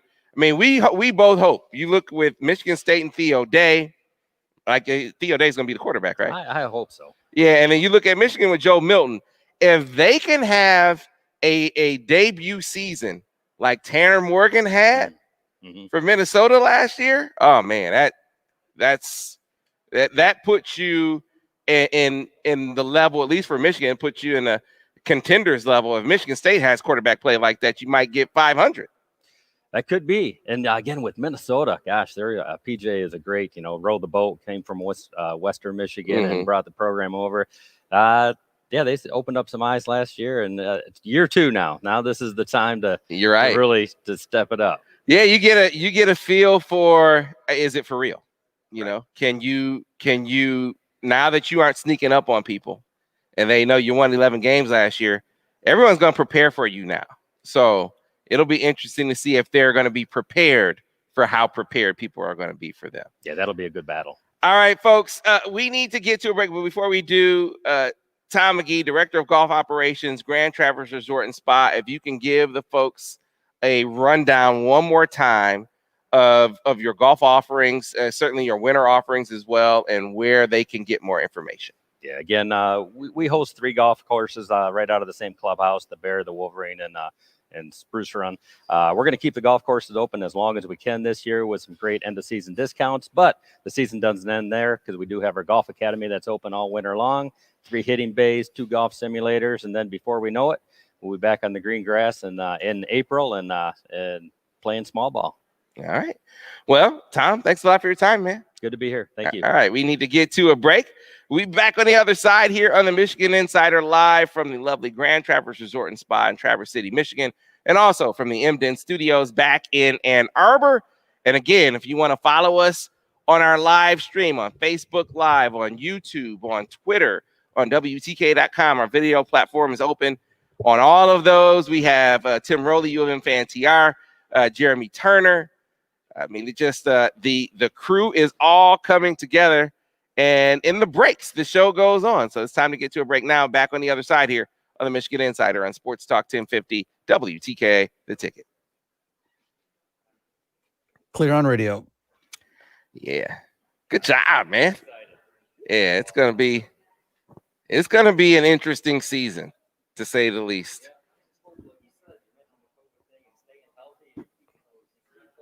Yeah.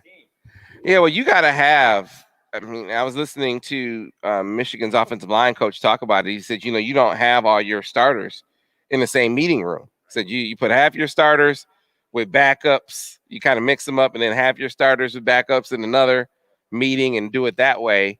And that's the way that you try to keep your team healthy. So if you lose one crew, you aren't losing all your starters. So it's a tough deal. Yeah, my son's down at Hillsdale. He's playing down at Hillsdale. Of course, they don't have the season, but they're still practicing. Yeah. Yep. Good stuff.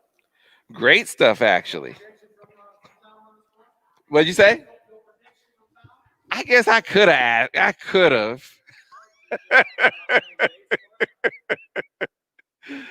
guess I should have asked. You're right.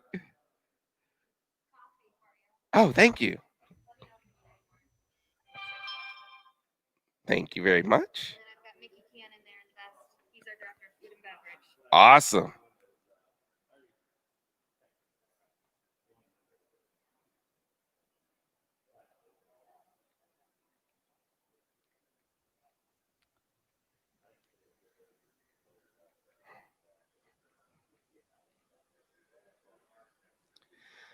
So U of M fan TR, what do you think Roman Wilson? What do you think Wilson is going to do? Roman Wilson, Tim, give me a prediction.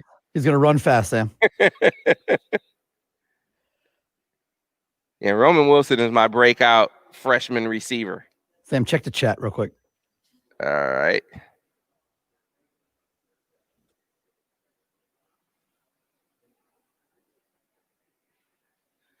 All right. Let me see if I have my monster. I'm pretty sure I brought it.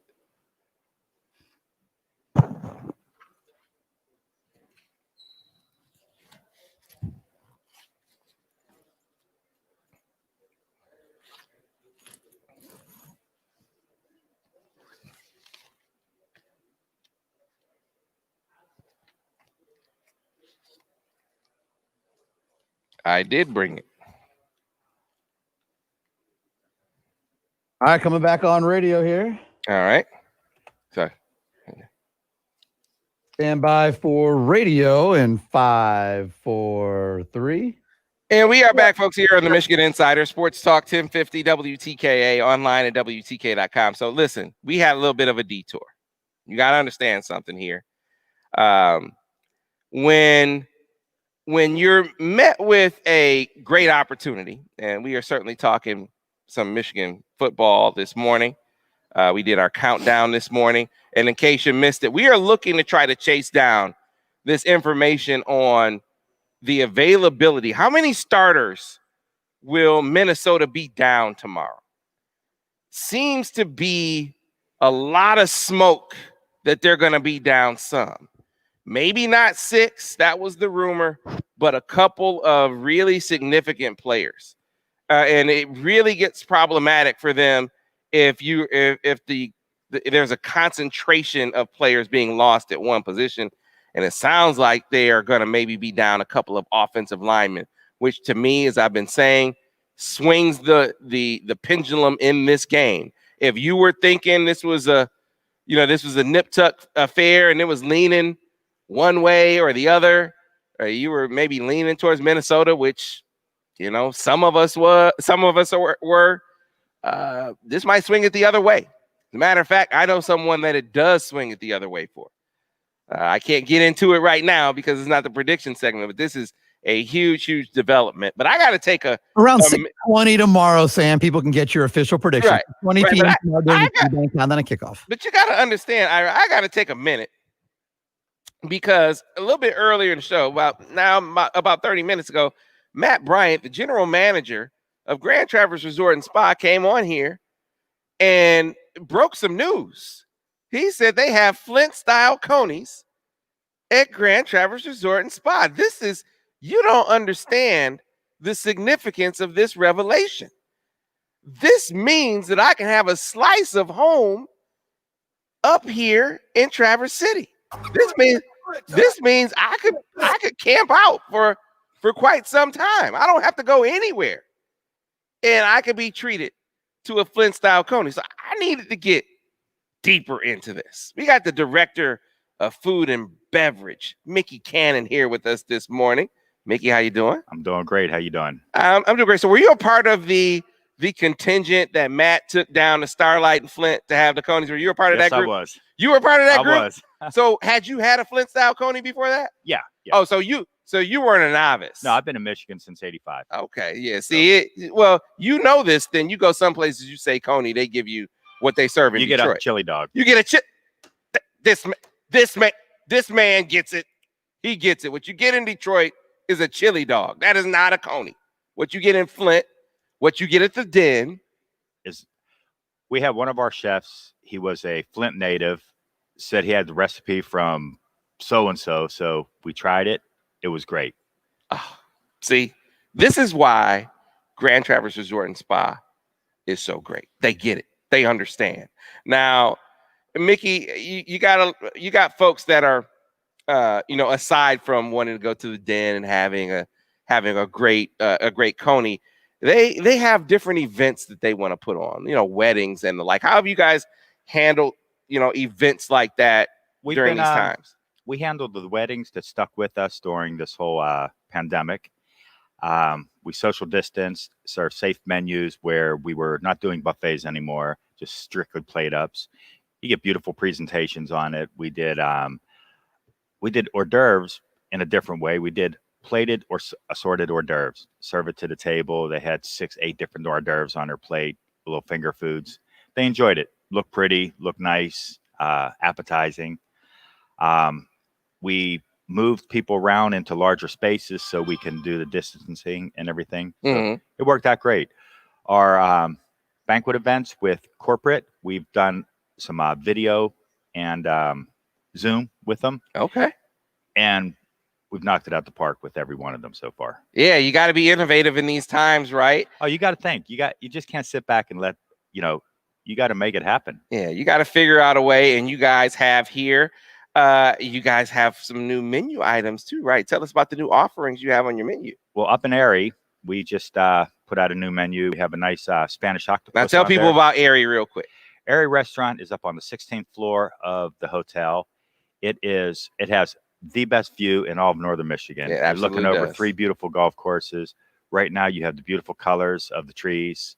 In the summertime, you're up there for a late dinner. You have late night drinks. You have the beautiful sunset over East Bay.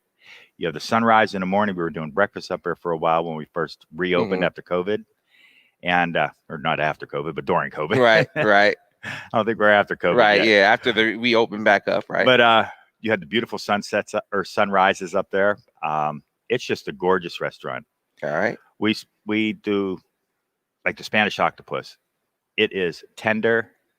It has great flavor. The potato. It's an awesome dish. The pan-seared duck. That's another dish we added on to the menu. It is fantastic. The tenderloin is our #1 seller. We sell. Chef was up there yesterday cleaning tenderloins. I'm standing there talking to him. He must have cleaned a dozen full-size tenderloins, broke them down, and then we use the scraps for. We make tenderloin tips and stuff like that for specials. We have a pasta bolognese on the menu. It's tagliatelle bolognese. It's house-made pasta with a sauce that I used to serve at my restaurant, and I brought it here, and it's a big local hit. It's like our #2 seller up there. We're doing it. We have a little bit for everybody. You sure do, and we're set up right across from the Den. The Den, yes, and that's where the magic happens with the Flint style coney, yes, right? it is. That's where it happens. That's where I need to be. I wish you go in there, have a couple conies, have a couple beers, throw some axes. You can do some miniature bowling. There's miniature basketball. There's my bet is the motorcycle. I had the high score for a while. Okay. Okay. All right. So yeah, folks, everything all on these grounds, all under one roof when you talk about Grand Traverse Resort and Spa. All right. So what about things, any exciting things coming this winter? Well, right now we're kicking off our to-go Thanksgiving. You can pick it up, $119, feeds 4. Dearborn ham, turkey roulade.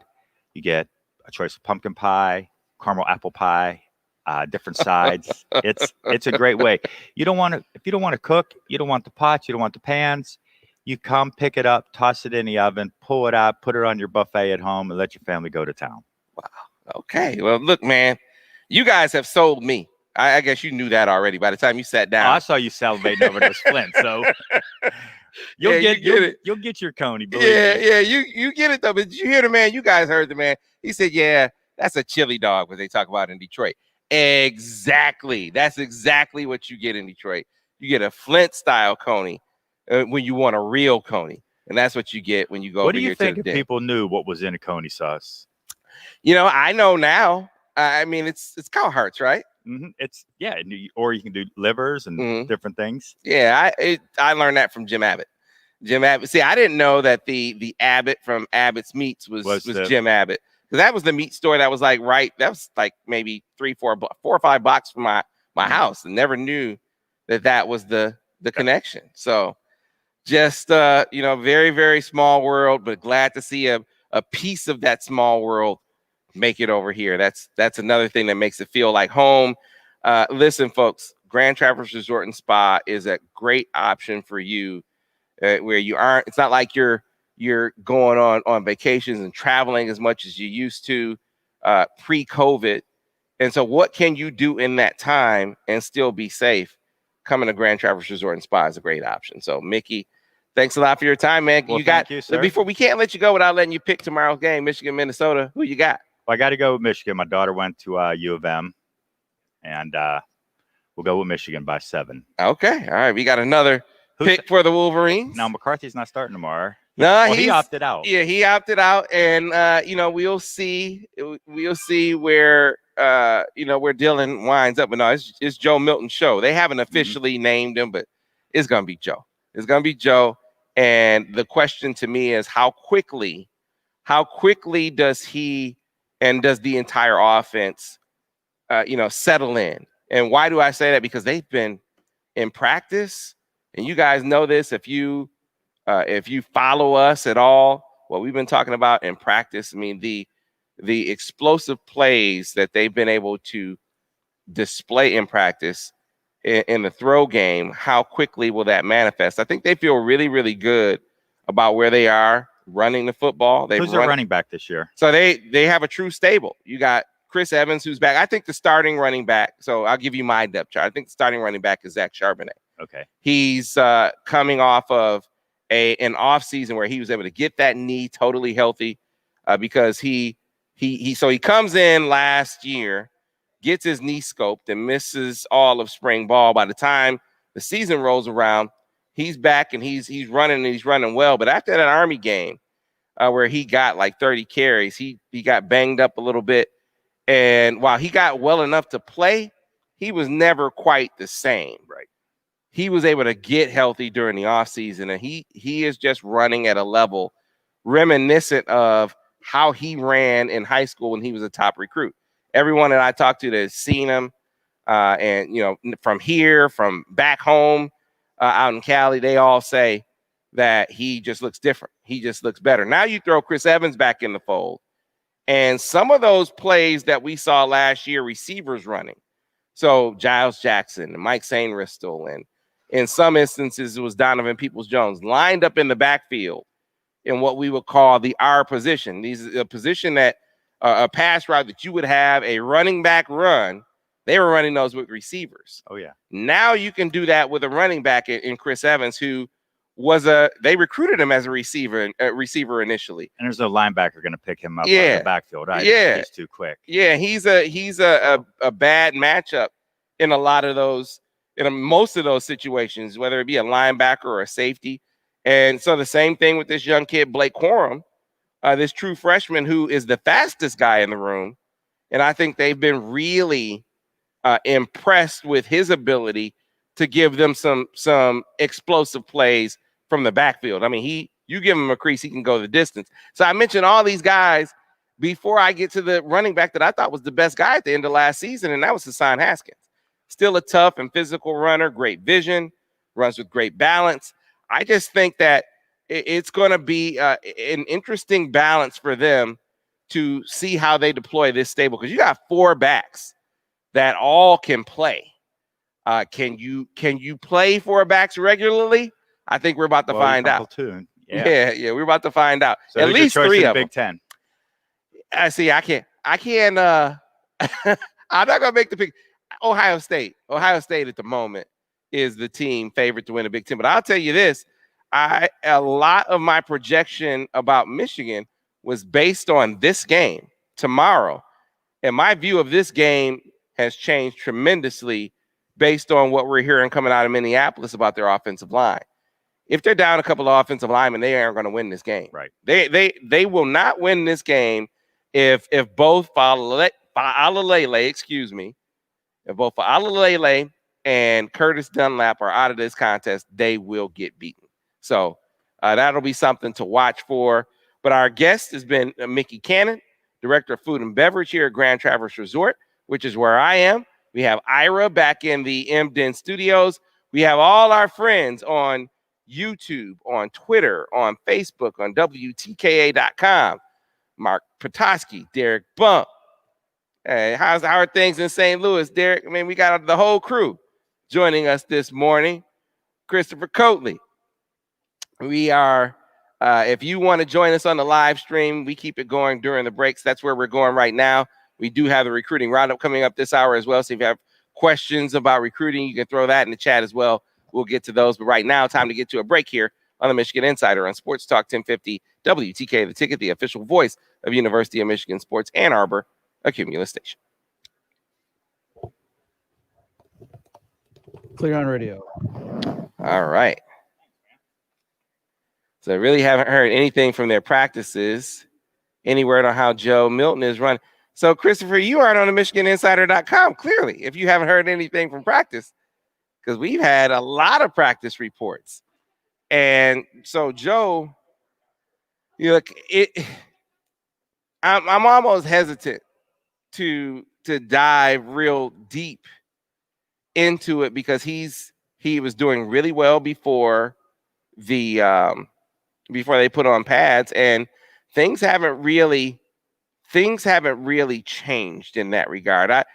Talking about Michigan in the throw game, the times where I've heard they've had issues is when they're in, some of those obvious passing situations, and they gotta drop back and block, Aiden Hutchinson and Kwity Paye. That's gonna be tough for any offensive line to do. But when they have balance, when they mix their quick game in, when they are running the football consistently, they're able to move. They've been able to run the football pretty well, and that has really allowed for Joe to make some to really hit some big shot plays down the football field. Now, will that translate to games is why I'm hesitant. I just feel like that there are going to be some growing pains that come with being a first-time starter. Being a first-time starter with all the newness around him. I mean, all the things that I say during the show. I mean, if Nico were out there, I would predict that they were going to hit the ground running. Right? If you weren't having to go out there with 4 new offensive linemen, I might think the same thing. But the combination of the two makes me think it might take a little time for them to get to the point where what they're seeing in games is the same as what they've seen in practice. What they've seen in practice, I mean, from everything that I've heard in the head-to-head, the offense has the edge. From everything I've heard. So now, not to the point that one side is dominating 15 seconds the back other. to radio, about 15 seconds. Not to say that one side is dominating the other, but from what I've been getting, the offense. If it was a game, I think the offense would have won it.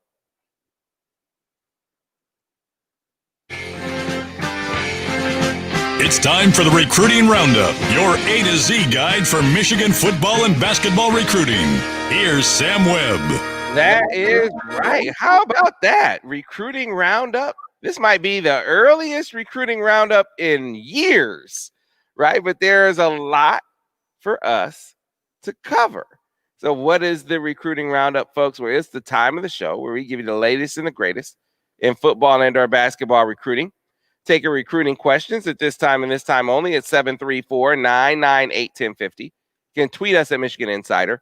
Tweet me directly at SamWeb77. You can email us at studio@WTKA.com. The recruiting roundup is brought to you by our guy. He's going to join us this morning. He's going to help us break down Michigan football. And you know how we do it with Joe. Well, listen, the recruiting roundup is brought to you by Ann Arbor criminal defense attorney and WTKA legal insider Joe Simon. If you or a loved one are facing criminal charges or a police investigation, there is no better option than our friend Joe. Now, you heard Joe breaking down legal issues on these airwaves, and he brings the same analysis and expertise to all of his clients and cases. It's why he's so highly reviewed by his clients and peers. You can find the law offices of Joseph A. Simon located right across the street from the big house. You can also find Joe at the MichiganDefenders.com. Again, the MichiganDefenders.com. So MichiganDefenders.com, the MichiganDefenders.com. Thanks a lot, Jim. Appreciate you. Jim sounded really upbeat and excited in that drop, right? Talking about Joe. I imagine that Jim is very excited and upbeat when he hears about what his recruiting class, what the recruits in his recruiting class are planning. It's important to emphasize that so people have an accurate understanding of what is set to take place here in a couple of weeks. There's a visit weekend in the offing, a Michigan football visit weekend in the offing, where you have commitments and recruits, Michigan targets from across the country, slated to make their way to Ann Arbor on their own dime. We are in the midst of an NCAA mandated dead period. Now, what is that? What does a dead period mean? Dead period doesn't mean no contact. So let's get the terminology down. Dead period contact can consist of phone calls and social media interaction, messaging back and forth. No in-person contact is really what it boils down to, right? So kids, if they come to campus, they got to come on their own dime. And unlike an unofficial visit, though, because on an unofficial visit, a kid can come to campus, they can interact with the coaches, they can go into the facilities, there can be some hosting going on. When it's an unofficial visit, cannot do that during a dead period. So any kid that comes to campus now has to really walk around on his own. They can't go to the football facility.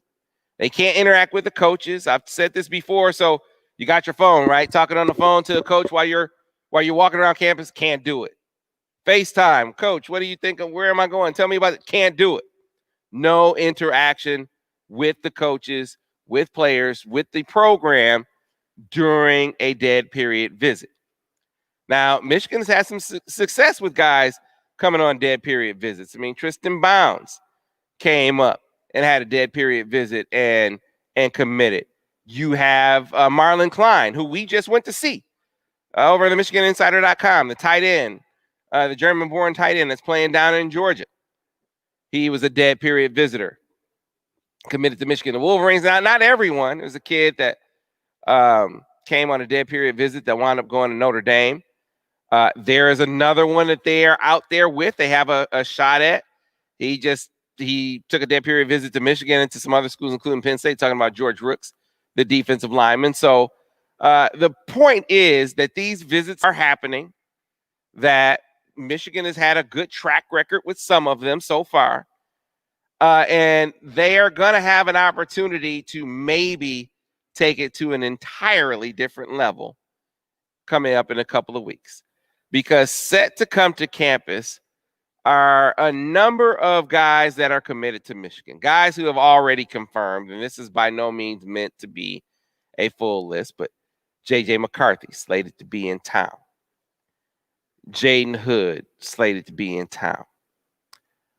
You have Jaden McBurrows slated to be in town. I mean, they are bringing as many of the commitments together as they can. They are all trying to make it up for that weekend of November 14th. And it's part of it is about those guys connecting with one another. But another part of it is to allow them, because they do a lot with FaceTime and chat groups where they're talking to other targets. So let's say, for instance, Michigan is recruiting Sierra Wright, the 4-star corner out of Los Angeles Loyola. Well, they're trying to reach out to him via Twitter and text, all the ways in which you connect with people these days, doing it from a distance. But one of the ways in which you help lure guys into the fold is that in-person interaction. Well, how do you do that if there are no visit weekends? Well, you put together your own visit weekend. And one of the stories, a breaking news item over the MichiganInsider.com yesterday, is that young man that I just mentioned, Sierra Wright, is slated to come to town that weekend. Part of that big visit weekend that is being lined up. He's supposed to be making that trip from California. And the day before, we told you that and he's a 2021. The day before, we told you that in 2022, Damani Jackson, the number 1 corner in the country in 2022, he's slated to make it over. Now, specifically as it relates to Sierra Wright, I've been saying for weeks now that I felt like Michigan's best chance to add another corner to this class, their best chance lied and rested with Omarion Cooper. Now, if you aren't familiar with him, he's a kid from Lehigh, Florida. He's committed to Florida State. He has maintained contact with Michigan for months. And when I say maintain contact, not just, every, once a week he might talk to Zordich this week. Maybe they'll reach out. He'll talk to Harbaugh the next week. No, I'm talking about consistent contact with multiple coaches every week. And I can say this, if you follow us over on the MichiganInsider.com, you know that I sent Bryce Marich down to Lehigh to see Omarion Cooper, to talk to his parents, to talk to his coaches, to see, is this legit? To see, is it legit? Is he really sincerely interested in Michigan? And they all were like, hey, this is real. Especially mom. She's like, they show this much interest in my son. We got to take a look. We got to look hard. And the part that put it over top to me is some of the contacts, he's calling them as much as they're calling him, he's calling them. So that's sincere interest. And when you consider also that Florida State had been circling the drain. And I say had been because they came up and they had that upset of North Carolina last week. Thanks a lot, Mac Brown. I thought they were going to come back and get it. But that would have been huge for them to continue to look as bad as they had looked. Bad enough for Brandon Jennings, the legacy kid, committed to Florida State. Bad enough for him to back out of his commitment. A top 247 linebacker with offers all over the country. 6'4", 230.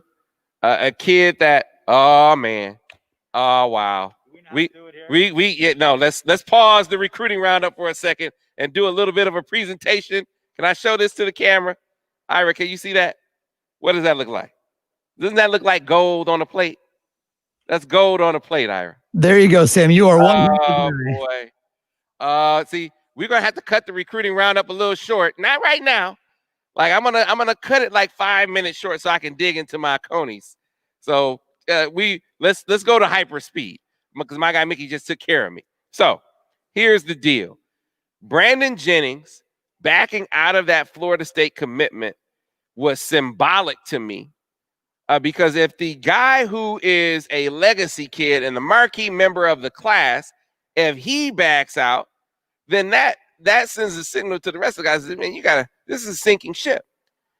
With Omarion Cooper, we thought initially that yes, chili dogs for breakfast. Yes, Rev, chili dogs for breakfast. Because this is not chili dogs for breakfast. Flint style conies for breakfast. Flint style conies. There is a difference. Chili dogs you get in Detroit. Flint style conies, which is a real coney, that's what you get in Flint. That's what you get at Grand Traverse Resort. Yeah, chili dogs in Detroit. That's right. So here's the thing. Thanks, Mickey. Appreciate you. We thought that Brandon Jennings flipping to Michigan, that was going to be the tipper, the plug, the thing that could maybe lure him even more to Ann Arbor. He said, no, that's not how, I don't have that kind of relation. I know him, because we were both members of the class, but I don't know him like that, was kind of his deal. He wants to get up on a visit. So the effort is on to get Omarion Cooper in that mix. I had thought that Omarion Cooper, that the best chances of adding another corner to the class is Omarion Cooper. And one of the reasons I thought that, because I didn't think that Sierra Wright, the corner from California, was going to be able to make it to campus. Well, now that's about to change because Damani Jackson coming to campus. They're connected. They're in the same 7-on-7 squad. There's a connection there. This Cali contingent, they're all tight with Darion Green Warren and his family.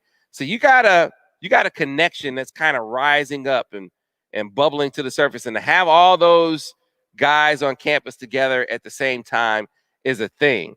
I still think that SC is the team to beat. I think the film school thing is real. But when I sent Bryce out there to Arizona to a 7-on-7 that he was at, he mentioned the business school. And that was another huge consideration. So between him coming to campus and actually getting a chance to see it, and then also getting a look at the business school, maybe that'll balance the equation some. Because, you're talking about a kid that is, this is the path that David Long walked. A corner from Los Angeles Loyola coming to Michigan. Sierra Wright is a corner from Los Angeles Loyola coming to Michigan. David Long is one of the guys that they all look to.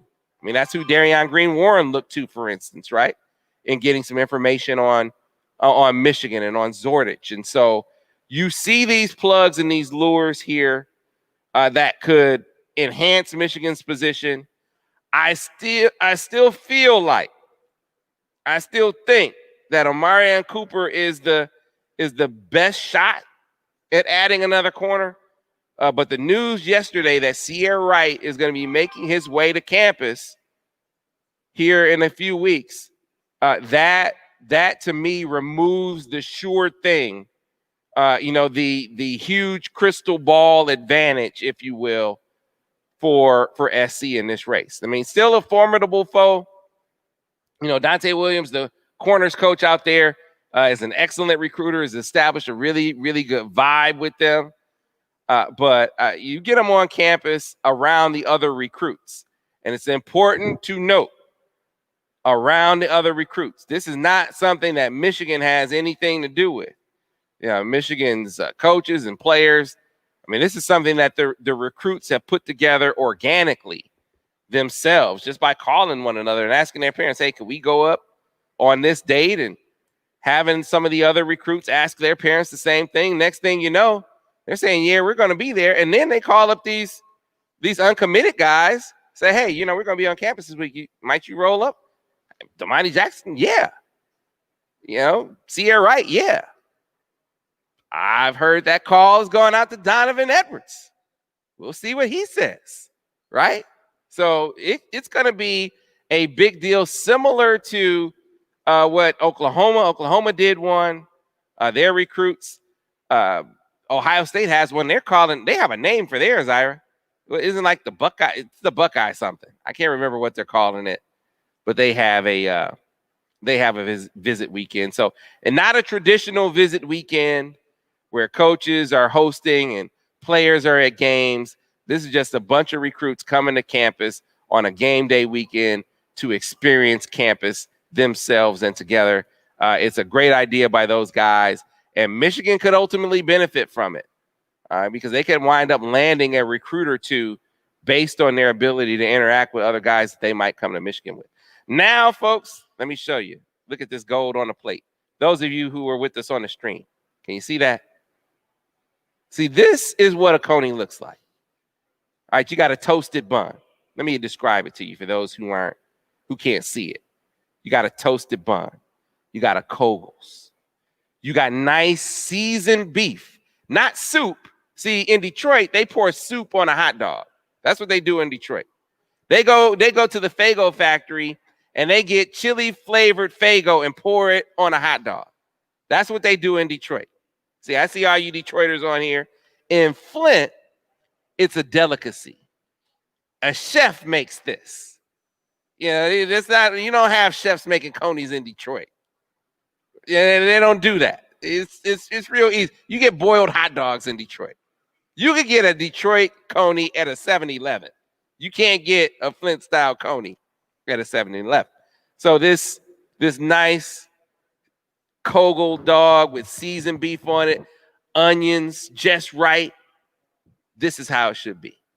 So those of you who are interested in having an experience, have a Flint style coney. And you know where you can have them?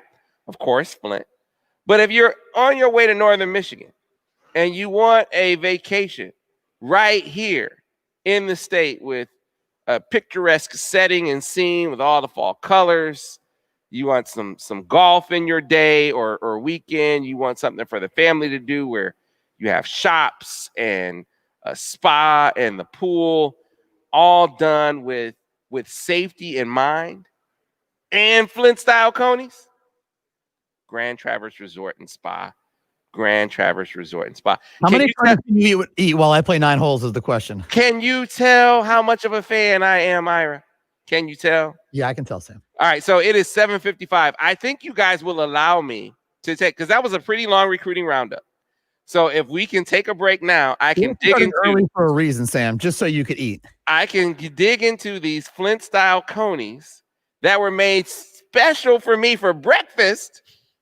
Doesn't get any better than this. That's what we're going to do right now. We're going to get to the break. Who's this? Can we boot people out of our stream? So Sam, the comments that you see, most they're not all getting public, so we don't have to share the ones that you don't want to comment on. Yeah, because you got some of these Detroiters coming in here. It's just a Coney thing, Sam. They're Michigan fans. They're good. Yeah, they're anti. Yeah, yeah. Some of these Detroiters in here have been abused. Yeah, but on the football, Sam, they're fine too. They haven't been treated to the knowledge that comes with having a Flint style coney. They don't know any better, so I guess I'll give you the benefit of the doubt. Anyway, we'll get to a break.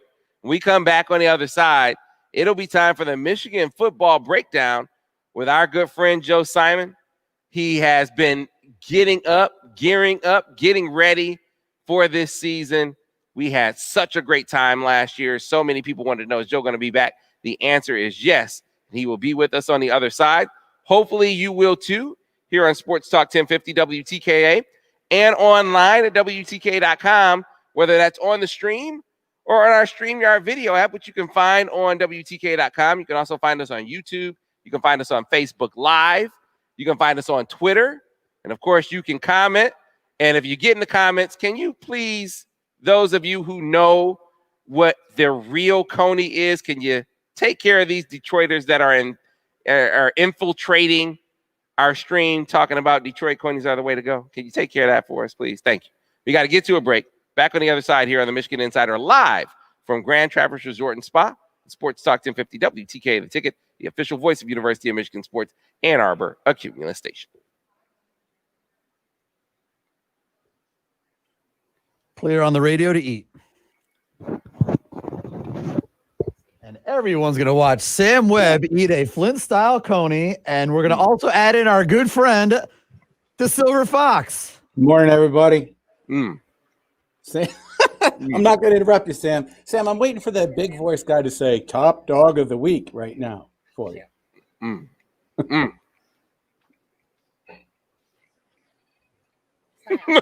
Sam's making people hungry. Outstanding. Outstanding.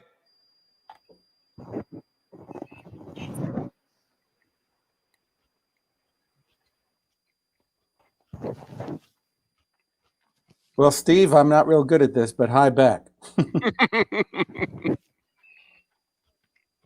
There's a message for you, Sam, a very important message from Sheldon. I will not, Sheldon. Going over the plate, man. They do it right here.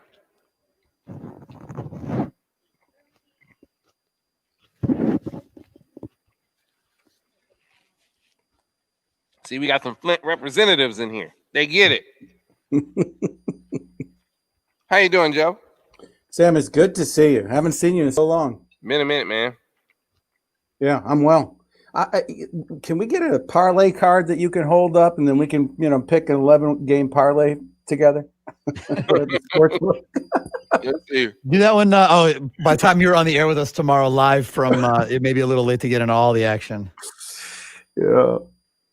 One time, maybe I shouldn't say this because people are listening, but one time I was in Las Vegas and I played an 11-game parlay for like $5. Would have paid $3,800, and the only game I lost was Michigan did not cover against Michigan State. That was the Mike Hart game, actually.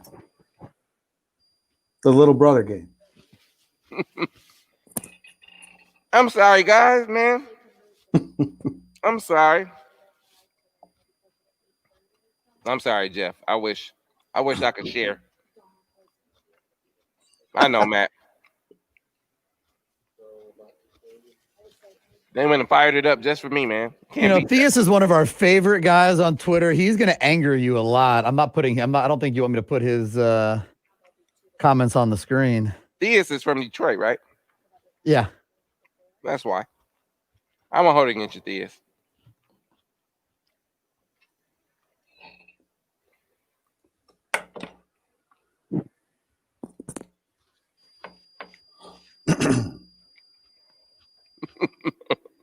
Two conies. Oh, and Eric in South Carolina says he wants one too, but he's at the moment he's not able to comment because he's in Facebook jail where he spends a lot of time. He might need is there a Joe Simon for people that get Facebook jail? That's a good business opportunity. That's a good idea. Eric would have that guy on retainer. Check out Keith. That's right, Keith. Oh, highlight that. There you go, Ant. You're absolutely right, Ant. We haven't heard Ant on the air in a long time, man. I'm glad to see you doing well. I think that picture of Ant is the pictures from the studio. See, look at the congregation is coming together. Are you reading the comments? I see it. Yes, Sheldon, that is correct.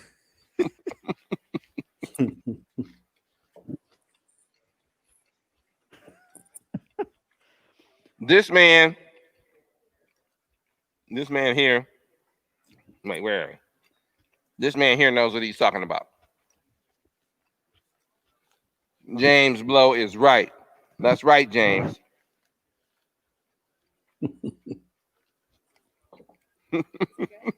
It's great.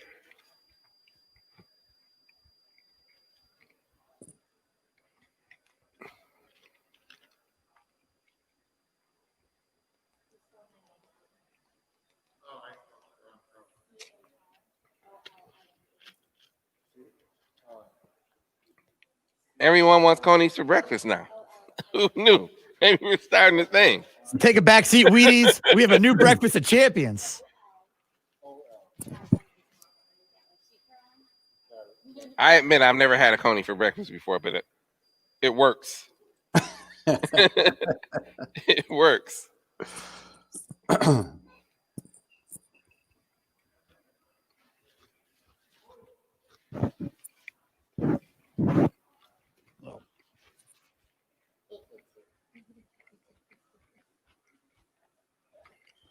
Sorry about that, Carolyn.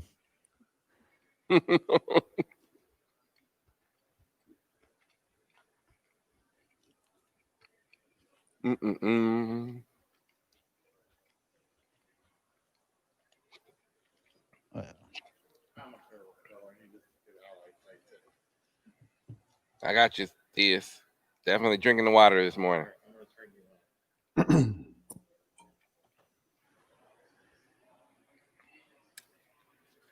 All righty.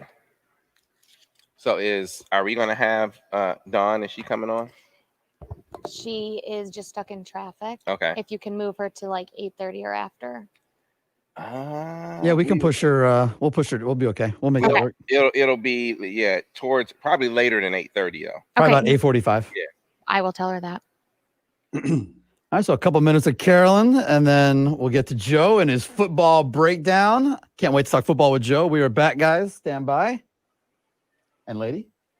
Returning to radio here in 5, 4, 3. I'm sorry, I'm laughing because people are seeing me enjoy my Flint style coney here at Grand Traverse Resort and Spa. We've already had some folks ask Joe. Matt told Joe to just take over. Sam is busy. I've never had conies for breakfast, but see, that's the difference. The attention to a detail like that here at Grand Traverse Resort and Spa.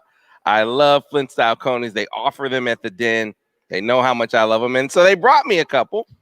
And joining us to remind those of you who were with us earlier in the show of all the great offerings we talked about this morning. And those of you who are just joining us now about the great offerings at Grand Traverse Resort and Spa, which is where we're set up this morning, is Caroline Rizzo, PR manager for Grand Traverse Resort and Spa. Welcome back, Caroline. How are you? Good, Sam. How are you now? I am awesome. I don't know whose idea it was to go ahead and get the coney made for me, but whoever that was, thank you. This might become a regular breakfast item for you, a special occasion breakfast item. Yeah, it worked. It worked very, very well. I wasn't able to get through all the second one yet, but we have another break to take care of that. But, we were telling the people a little bit this morning about, all of your dining options here. And we heard when Mickey came on, so many new menu items.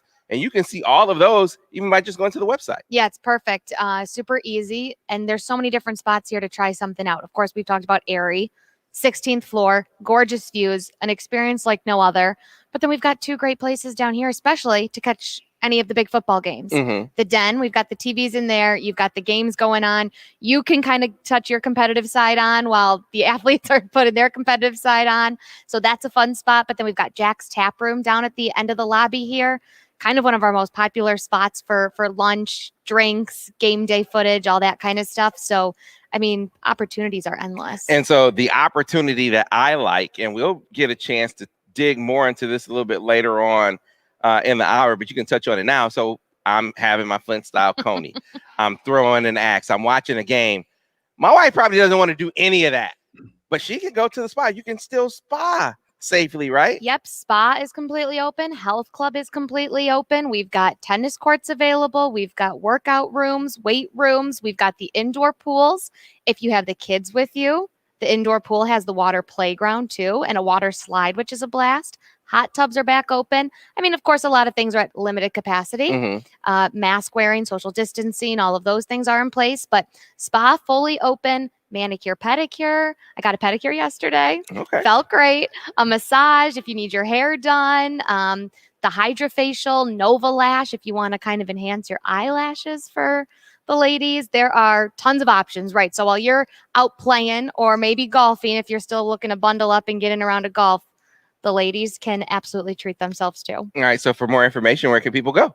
GrandTraversResort.com. GrandTraversResort.com. Again, folks, GrandTraversResort.com. Hey, Sam, real quick, before we get to Joe, I want to thank Carolyn for joining us again. But we had a question because you couldn't remember the name of the recruiting weekend at Ohio State. We had a question that came in from John. He wanted to know if it was called work release.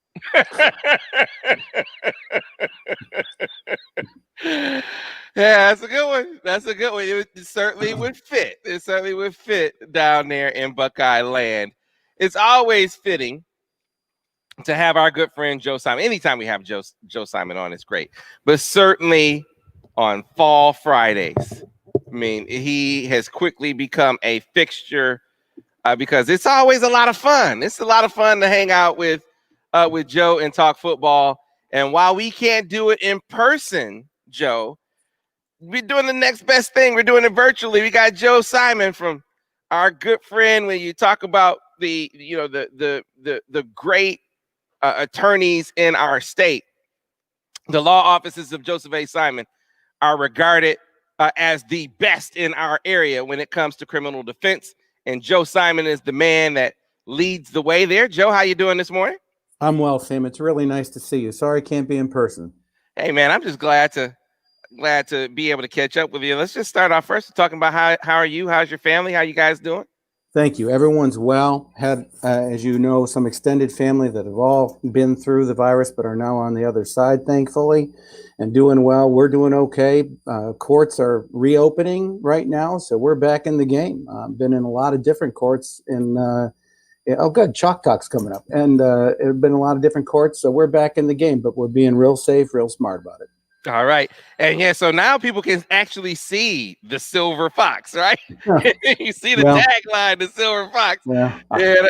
I always had a great face for radio, Sam, but now I'm exposed. And people tell me when I'm on the court Zoom that my hair disappears in the ceiling there with the white tile. So I got you. Well, Joe, it is upon us now. This football season, and questions abound about what's going to be different in year two of this offense. If you could reflect for a minute and give me your impressions of Michigan's offense last year, I'll give you mine.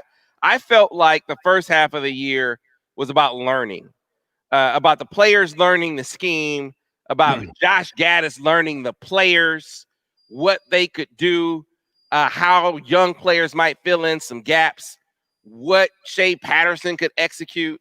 And then by the second half of the season, he really seemed to be dialed in to their strengths and how to really take advantage of them. Well, I think you're exactly right. We saw a lot of things that were real troubling at the beginning of the year, particularly. I think until the second half of the Penn State game did we start to see this change. But we had guys not blocking the right people, two guys blocking one person, plays kind of blowing up in the backfield. I heard you talking about Charbonnet in the Army game. That was a notable game for that. We had a lot of issues going on there. And then you're right, the arc of the season got really good, but then we fell off at the end.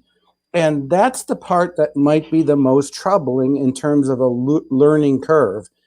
And I'm hopeful that year two, we not only have a better understanding, although we have some linemen that we replaced, but we start to be able to be prolific. Because what have we seen so far in this abbreviated season of football? We've been seeing basketball scores, and offensive production is a requirement now, and not a luxury. Yeah. I feel like by the time we got late in the year, like let's look at the Ohio State game. I mean, if I can see the plays there, like if you can see guys are open and that pass was just dropped, or so this touchdown was just dropped, or this in the third quarter they had a lot of drops, and it seemed like plays were there that they just weren't able to capitalize on in those moments. But you had guys running open, and that to me is a sign of, all right, you figured some things out. You obviously know some things about your opponent. That goes without saying. But you figured some things out about the guys you have on your roster and what they can do. And I feel like, that knowledge, even with, the experience that they have gone now, that knowledge gives them a higher ceiling this year than they had last year. I'm curious what you think. I hope that's true. The one significantly steady thing that improved last year was the pass protection, from really not very good at the beginning of the year to actually quite good on a steady improvement arc. And you talk about guys running open. It's another thing that was a concern last year. We had a lot of talks on air about how we were not getting separation. Our receivers just weren't separating. Sound like Josh Gaddis. Well, I don't know. I'm not trying to copy anybody. I'm sorry I haven't listened, Coach, but I made the same observation. So we had a lot of issues with separation last year, and that's a concern for me this year because Nico Collins was able to make plays even when not separating because of his size. And that is a concern, that loss body-wise. I mean, we have a lot of experienced receivers come back, but Sam, a lot of them suffer from the same vertical challenge that you and I suffer from. And that's going to be something I'm going to be really mindful of. It's a great observation. So I think it's a key point, and I think it hits on something that Gaddis talked about. I don't know if you heard his press conference maybe a month ago. And he said during that press conference that from an overall talent and technical standpoint, this is one of the best receiver rooms that I've been in, which was noteworthy considering that he coached Jordan Matthews at Vanderbilt. He obviously had Deshaun Hamilton and KJ Hamler at Penn State. You got Henry Ruggs and Jerry Jeudy and Devontae Smith and Jalen Waddle. You got all those guys at Bama, right? So for him to say that really stands out, that you're comparing this group to some really, really highly regarded groups. But he took it a step farther and he said, I didn't feel like that. I didn't feel like this last year. I don't think he was saying that they didn't have talent per se, but from a technical standpoint, what you're talking about, Joe, getting separation. I think that is one of the things that he feels good about with this crew, that the technical aspects of their craft are on a different level than they were. So two things are different. Last year's crew has the size strength over this year's crew. You're down, 3 guys that were 6'3" and above. You got one now that's 6'3" or above. You had 4 last year, 1 now, and that's just Cornelius Johnson. But I think from a speed standpoint, they're a faster room. I don't think that's in any dispute. And then the technical standpoint. And the place that this really shows up at that X position. So Nico was your X. And the 2 players that are competing for the X right now and locked in a battle, and it could be either one, Cornelius Johnson and Mike Sainristil. Mike Sainristil, like you said, he's not the biggest guy, but that's an example of what I'm talking about a technician. This is a kid that's 5'11", 185 pounds, but he'll line up at the X. Great release moves, good hand fighting, good footwork, precision route runner. So he's able to play that X. You don't have to be 6'3", 215 to get off the line of scrimmage playing the X. You just have to be a technician, and they feel like Mike Sainristil is one. Here's the difference, though. With your X on the line of scrimmage, you're right about getting off, but you got a safety to contend with downfield. We got a guy with a very big arm who can really have a vertical game, a real stretch play. If you have a safety coming over, many times you're going to have to high point the ball, and that's where the height issue really becomes an issue.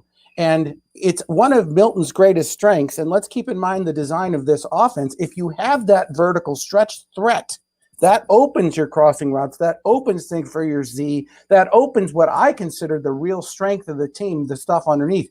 I also have a small prediction that we're going to see a lot of creative uses of the H this year. Yeah, absolutely. I agree.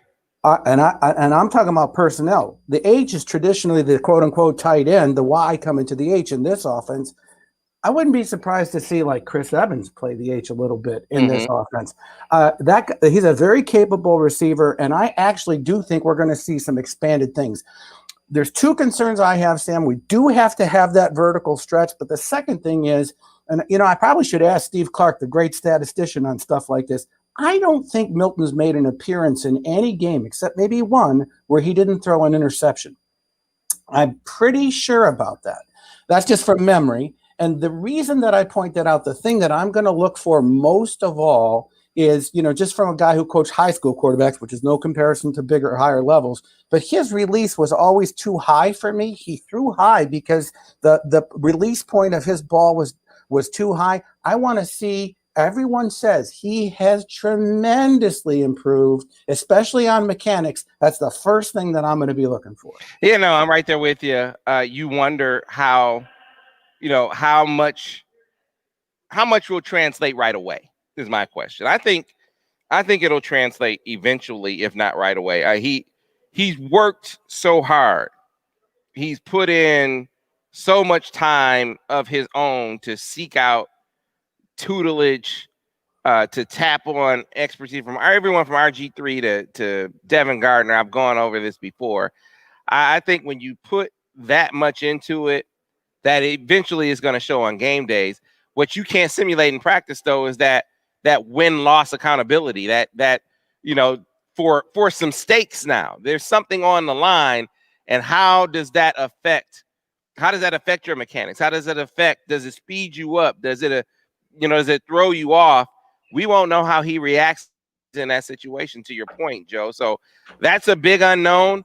All we can go on right now, though, is practice and the consensus. Harbaugh even mentioned it last week where he said, he's throwing with real touch. And that's not just, I don't think you offer a comment like that in a vacuum. I think there's some perspective there.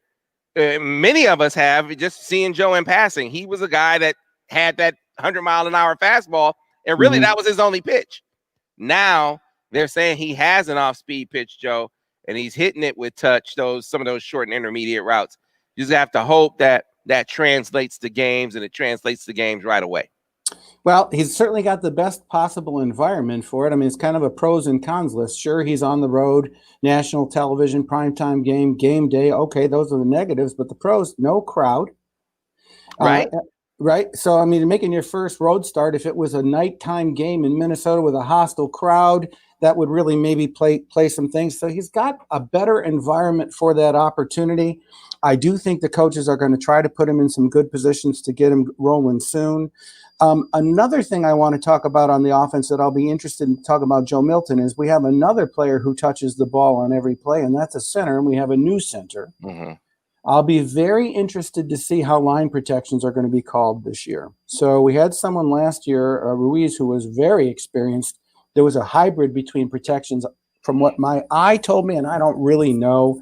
It looked like he made the initial protections and Patterson could wave them off and change them. That's what it looked like to me. Don't know.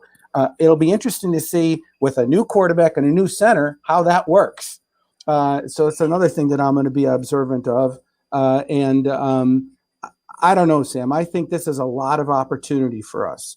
I really do. We have a tough schedule. We don't know how many games we're going to get in, but it sure looks like we're going to get in the first two. And the first two are rivalry games, trophy games, and hugely important in my view. Michigan, Minnesota, not necessarily the most important game on the schedule, but this one has a lot of emphasis in unique things. You got one coach at Minnesota who's accomplished a tremendous amount in a short amount of time so far.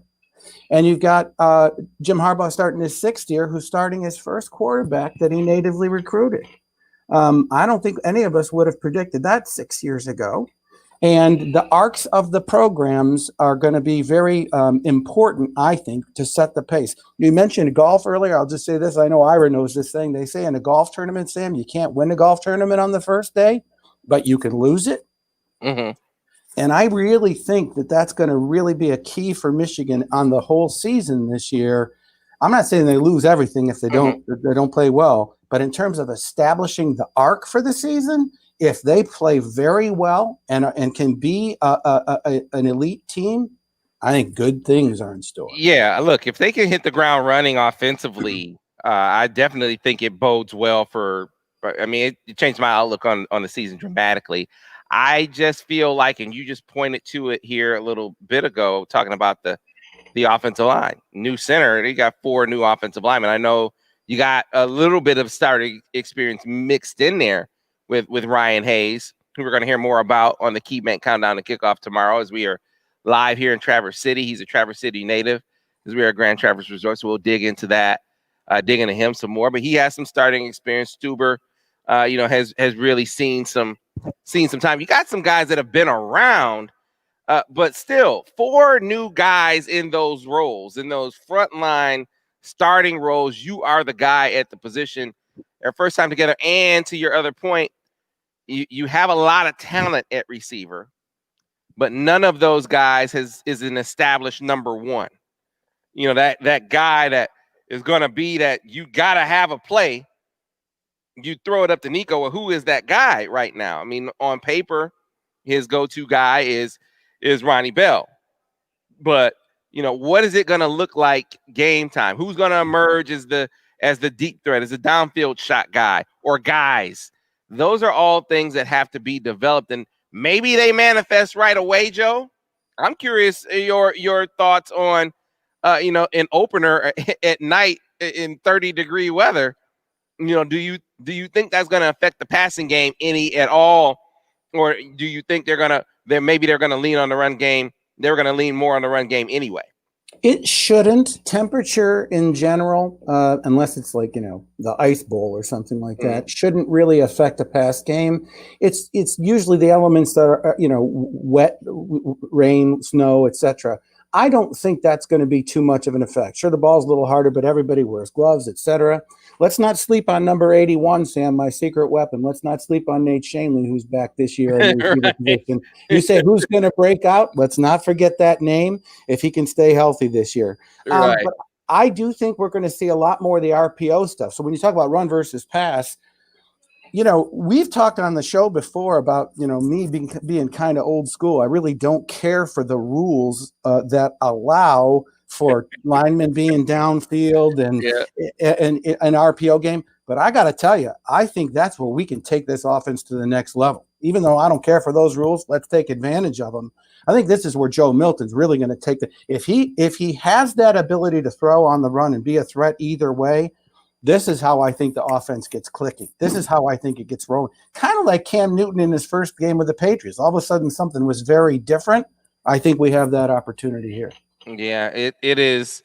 It is going to be interesting to see now that they are, as an offense, more familiar. I mean, last year wasn't the first year that Michigan tried to incorporate RPOs into their offense. But there was obviously a stronger commitment, and they started executing that, the RPO game better as the season went on. Now they have a full season under their belts. You would think that they would be more adept at it as an offense. Even Joe, as one of the backups, would feel really comfortable with it as well. But I think that I don't think there are many questions about maybe his ability to read in an RPO game. I think the bigger questions is one that I've heard. I know you've touched on, and a lot of people touched on. How adept a passer is he? Is a question that a lot of people have. Sam, there are a lot of different styles. Let's go to basketball. I mean, there's some basketball players that don't have any arc on their shot. It's kind of a line drive, and it still goes through the net. And I equate that a lot to some people's release in football. I know Coach Harbaugh has talked a lot about he doesn't like to really change anyone's natural throwing mechanics. He just tries to enhance them. He's got kind of a line drive throw.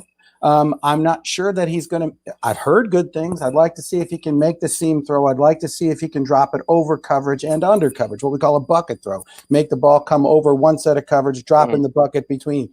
If he really is that capable, this offense has a chance to really be explosive if we can get the offensive line intact. The extra classroom time. So from a coaching perspective, you haven't had guys on the field like you'd want them to. You didn't have spring ball. You didn't have your fall camp like normal, but there was a lot of extra classroom time. How will that translate? What will that mean? Will that mean they have a higher level understanding of the offense? Will they be blocking the right people? Or will the opposite be true? All to be determined. But you know what? We're going to have to figure it out very quick. This first quarter, to me, for the offense now, was going to be a crucially important first quarter.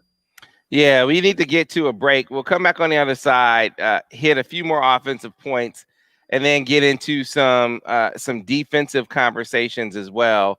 But one of the differences I think we're going to see, Joe, and ponder this during the break, I just think Michigan's going to take more shots this year. You have more shot guys this year. They're a faster receiver room this year. And I think part of that is focus, is emphasis, is Josh Gaddis saying, I need this in my offense so I can stretch the field more. You go out and you get a 10 600 meter guy and a 10 700 meter guy, and you saw what they were doing with Giles Jackson late in the year. I think Michigan is going to push the football down the field even more. They did some last year. They took some shots. I think they're going to take more shots this year. I want your thoughts on that when we come back on the other side. Before we get to the break, though, I want to tell you about my friends at Monster Tree Service of Ann Arbor. Look, you find yourself in need of shrubs trimmed, a fallen tree removed, anything in between.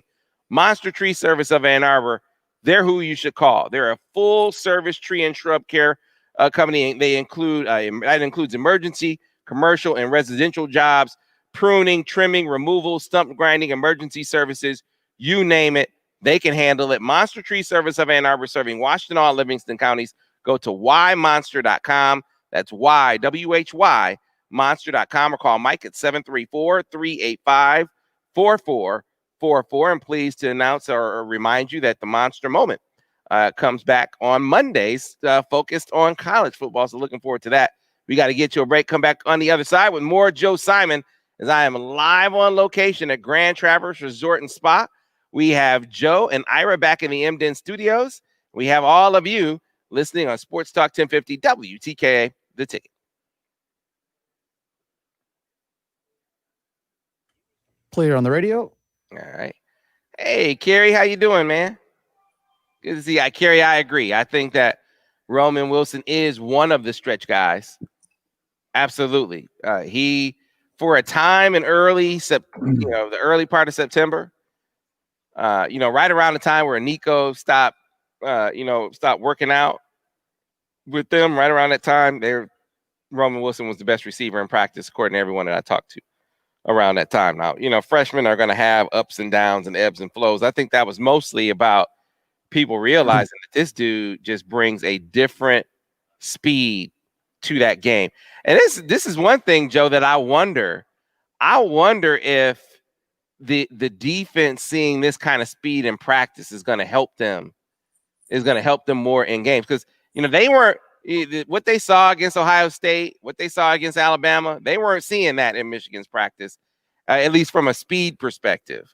And they're seeing that kind of speed in practice now. It's a great thing for us to talk about. Really, it's the concept of matchups and creating mismatches, which we were, when we hit equal or superior talent, that was our issue. And I think that's actually going to be part of the answer to the offensive thing in terms of making a vertical game, is creating those mismatches. But yes, so the answer, I think you're right, that's true. But also you have the fastest linebacker group, arguably, that we've ever had. And that, we were burned all the time by crossing routes. It's going to be how we deploy that defense is going to be a real issue for me. Got two great safeties, untested corners, and a pretty good front seven. Yeah. So what's the answer? We'll talk about that. We got David Mendenhall. Nick Eubanks is my favorite player to watch. Any ideas on which tight end is going to separate from the group and become the number one tight end? Look, Nick Eubanks is who you point to. Don't be surprised if it's Eric All. Don't be surprised if it's Eric All. I know Nick has been, he's been working through some things this fall. Guys have different things to work through, and as he's done that, there's been a lot more emphasis on Eric All, a lot more opportunity for Eric All to shine. So I mean, Nick is who is the obvious choice of, I get it if you point there, but I would not be surprised if Eric All emerged this season as the number, at least at some point, as the number one option at tight end. I think the belief is from just an overall athletic talent standpoint. I think that he's regarded as the top guy in the room. All right, Sam, back in about 15 seconds and check the chat. All right.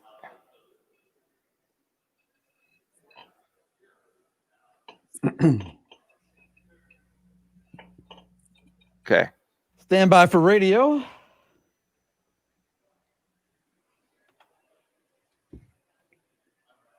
If we can have Dawn by like 8:40.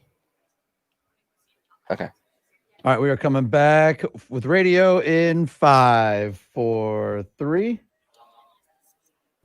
And we are back here on the Michigan Insider on Sports Talk 1050 WTKA, online at WTKA.com. Sam Webb, Ira Weintraub. Ira is back in the Emden studios along with Joe Simon. I am here at Grand Traverse Resort and Spa. And Joe, when we left off, as we picked things back up with the Michigan football breakdown, mentioned the possibility of Michigan taking more shots down the football field. Am I suggesting they're going to change the offense? No. I am drawing a parallel with Ohio State in this regard. You look at them going from the Dwayne Haskins offense to the Justin Fields offense. It's the same offense, but there's a lot more emphasis with Justin Fields at the helm with pushing the football down the football field because of his arm talent. And I just wonder if we're going to see Michigan, obviously they got same playbook, but I wonder if there are a few more shot plays dialed in because you got a guy like Joe that can really push it down the football field. I think it's necessary. I don't think it's changing the playbook at all. I think it's expanding the playbook, and I think it's a necessary expansion. And yes, that's his talent. So there's two ways to make that happen. One is to have a guy who can grab any jump ball like Nico, and the other way to make it happen is to create mismatches. And I think really if we see the offense expand, in addition to the speed of our receivers, is to create mismatches. We have been burned. We're going to talk defense in a second. We've been burned by that pretty darn good. And the way that we've been burned by that is having a deep threat and then being burned by under routes, crossing routes. That's our traditional problem in the last couple of years. And then also we've been hit on bigs. Remember Penn State when we were coming back and momentum was all good, and then they hit that. Now we can argue a mistake in coverage there, but we had that big deep ball that killed. So yes, that's a necessary component and necessary expansion. I'm looking forward to that. That will open up so much more, including our running game. All right, so let's switch gears and get over to the defense. We talk about the loss of Nico Collins, the loss of Ambry Thomas. Mm-hmm. After I thought Ambry Thomas was going to be in All-American, that creates a huge void out there on the corner, a place that they've always, in the Jim Harbaugh era at least, Joe, have had that one guy at least that is proven, is tested, is what you have in that guy. They don't have that this year at the corner spot. Totally correct. It's funny how we don't have that. We always had somebody we considered a lockdown, but you have two very good safeties. So you got two very good safeties, two corners untested, and you got a front seven that you really like. What to do? Well, last year our defense expanded. Somebody on this program would calling for expansion in that defense a lot in previous years. And it really did expand. We saw far more zone than we'd ever seen before, and we saw a lot of variations. I'm looking for that to take the next level this year, too. And you got arguably the fastest linebacker group that we've had. So how we will put those players in position is going to really be interesting to me. I think we might even see, dare I say it, some matchup zone kind of coverage, too, where you have a little mixed hybrid of man-to-man and zone on a player being picked off and handed off, kind of like a man zone in basketball. Mm-hmm. It'll be interesting to see. I think you touch on a key point from last year when we talk about Don Brown and the heavy man emphasis in his scheme. I think that there's a misconception out there that he runs virtually no zone, and they played a lot of zone last year. They maybe didn't play a lot of different zones, but they played a lot of. They did incorporate a healthier amount of zone last year, seemingly, than we had seen before. So, what do you make of the interior defensive line, Joe? Because after the corner spot, that's where my question marks go. That was a huge issue for them last year. I believe fully in Kwity Paye. I think he's going to have a good season. I think Aiden Hutchinson's going to have a great year. I think Aiden Hutchinson's going to be the team MVP. But if they don't have that quotient, that quality, that force in the middle, they're going to have a tough road to hoe. Totally agree with that. Totally agree with your assessment on Paye and Hutchinson. We saw in some games last year where our defensive line, even though it was very good, got beat pretty good in the middle. Wisconsin, Ohio State at points. This is going to be it seems like we're more on paper, more suited for a spread type attack. But when somebody comes up the middle and the A-gaps to punch you in the mouth, where are we going to be? Interesting to see. There's a remedy for that, Sam. Not only if you have enough of if let's say that we're not as good as we want to be there, the remedy for that can be your great linebacking core. If your guys can really just create a lane for a linebacker to fill, way back in the day, they used to run a slant fill defense. Michigan had small defensive line. My personal hero was a guy named Tim Davis who played the nose guard, and he probably weighed 205. And I encourage anyone to watch film on that guy, one of the most brilliant players. But Michigan ran what we call a slant fill defense. He'd slant one way, and the linebacker would come and fill the other way. I think the remedy might be, if we don't have that beef that we're looking for, is the creative use of our linebacking core. Oh yeah, and look, we've seen Don Brown do some really, really unique things based on personnel. I think maybe his most versatile package is what he does with his odd stack, where he the pressures that he brings out of that, some of the rotations that we see back end with that is just you can do, if assuming that your guys can pick up the concepts and not have a lot of busts, you can be really, really, really creative, and we've seen him do that. A word or two on the safety spot before we get your thoughts on the importance of this game, Joe, because I feel like at safety, I think they have the best talent, the best individual talent at safety that they've ever had in Dax Hill, and you got a guy that he pairing him with in Brad Hawkins that is potential all conference, if not more. So what do you want in a safety, Sam? You want intelligence, because they're the captain of that defensive backfield, and they see the field better than anybody. You want ability to close and with speed, and you want the ability to make open field tackles. I mean, those are the three principal things. You got that, I think, all the way with both of these guys, especially with Hill having Hawkins' level of experience and Hill having his second year. And that guy, I think there's just so many uses for him. So that's really going to be a really good strength of the team. Can they keep the game in front of them? Mm-hmm. So, and I think the answer is probably going to be yes, but boy, do we have a test coming up with Bateman on this. This is a good test. This is a good test for Michigan. It's a good opportunity for Michigan. People are kind of worried about this game. Frankly, so am I, but it's a great opportunity. Even if Minnesota has players that aren't going to be playing, who knows what the real story is, a win here and a decisive win is a really meaningful thing for Michigan against a very good team. Gotcha. Joe, before we let you go, tell the folks about the law offices of Joseph A. Simon, your specialty, and how they can get in contact with you. Sam, we're a full-service criminal defense law firm. That means we do everything from traffic offenses to homicide cases. That means traffic offenses isn't just drunk driving cases. Certainly we do a lot of that, but it also includes like motor vehicle accidents that result in serious injury, sometimes even death. Those are criminal cases. And like we always say, nobody ever thinks they need a criminal defense attorney, Sam, but life takes funny turns. And we like to think that we are your best option. I'll be taking off the Michigan colors in a second and throwing on my suit for virtual court in just a minute. But that's the kind of luxury we have these days with these streaming things. I don't believe it. I think you're actually going to go get the new Springsteen album when we're done here. Oh, that already happened, Ira. That already happened. Well, Joe, hey, man, so great to have you back. It's starting to feel like a little more like normal again now that we're back to doing the Michigan football breakdowns. Looking forward to you coming back next week so we can break down an actual game, man. Thanks a lot. Thank you, Sam. It's always my great pleasure. This is a great day. Good luck to everybody. All right. That was Joe Simon from the law offices of Joseph A. Simon. You can find him at the MichiganDefenders.com. Again, the MichiganDefenders.com.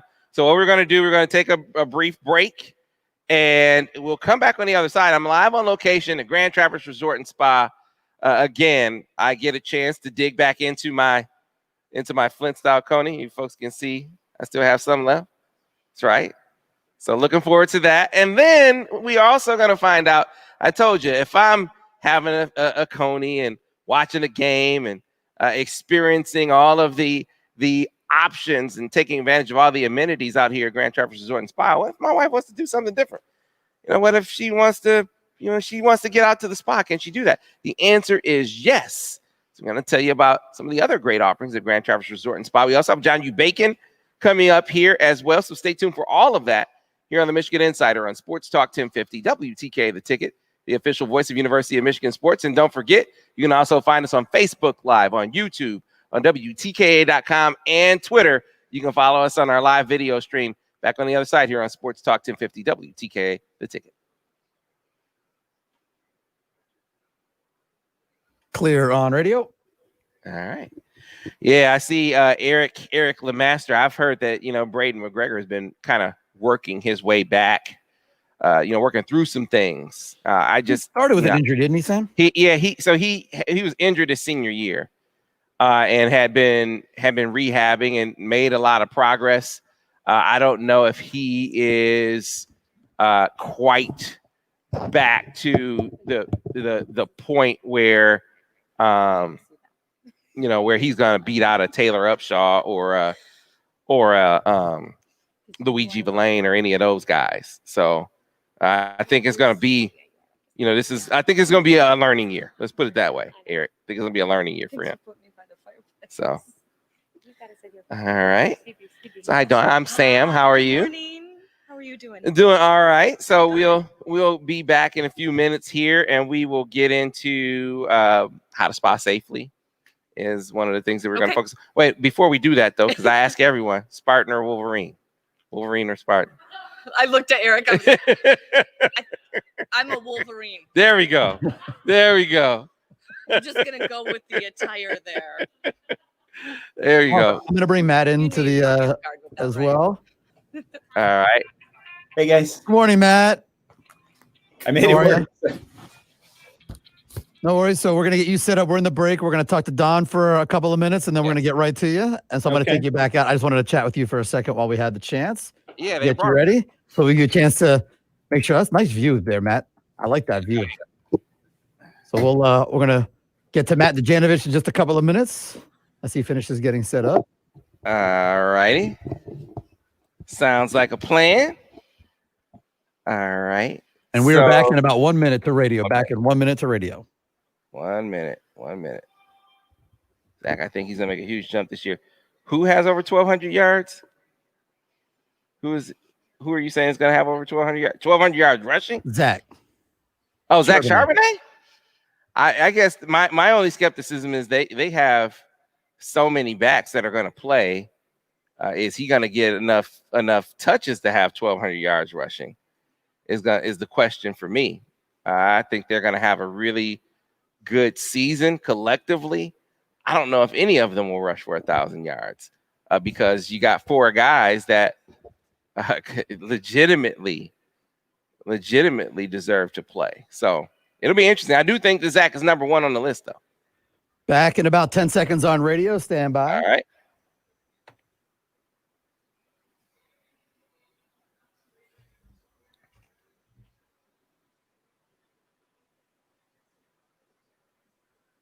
All right, stand by. All right.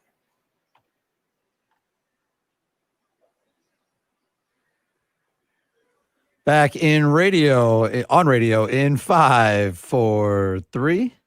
And we are back, folks, here on the Michigan Insider Sports Talk 1050 WTKA, online at WTK.com, and live on location at Grand Traverse Resort and Spa. Emphasis on spa right now because as we have gone through all the things that seemingly are so up my alley, from certainly the Conies, or Ira's alley is the avid golfer that he is. You got the den with all the games and the televisions in it, all the great amenities that we will enjoy. But some of these things that I've talked about this morning, my wife wouldn't enjoy. I don't know that my wife would enjoy the golf or the axe throwing. She would enjoy the spa, though, which is why we say there's something for everyone at Grand Traverse Resort and Spa. And joining us to talk about that spa experience and how to have it safely, this is the director of spa here at Grand Traverse Resort and Spa, Dawn Olson. Dawn, how are you doing this morning? I'm doing great. How about you? Doing great.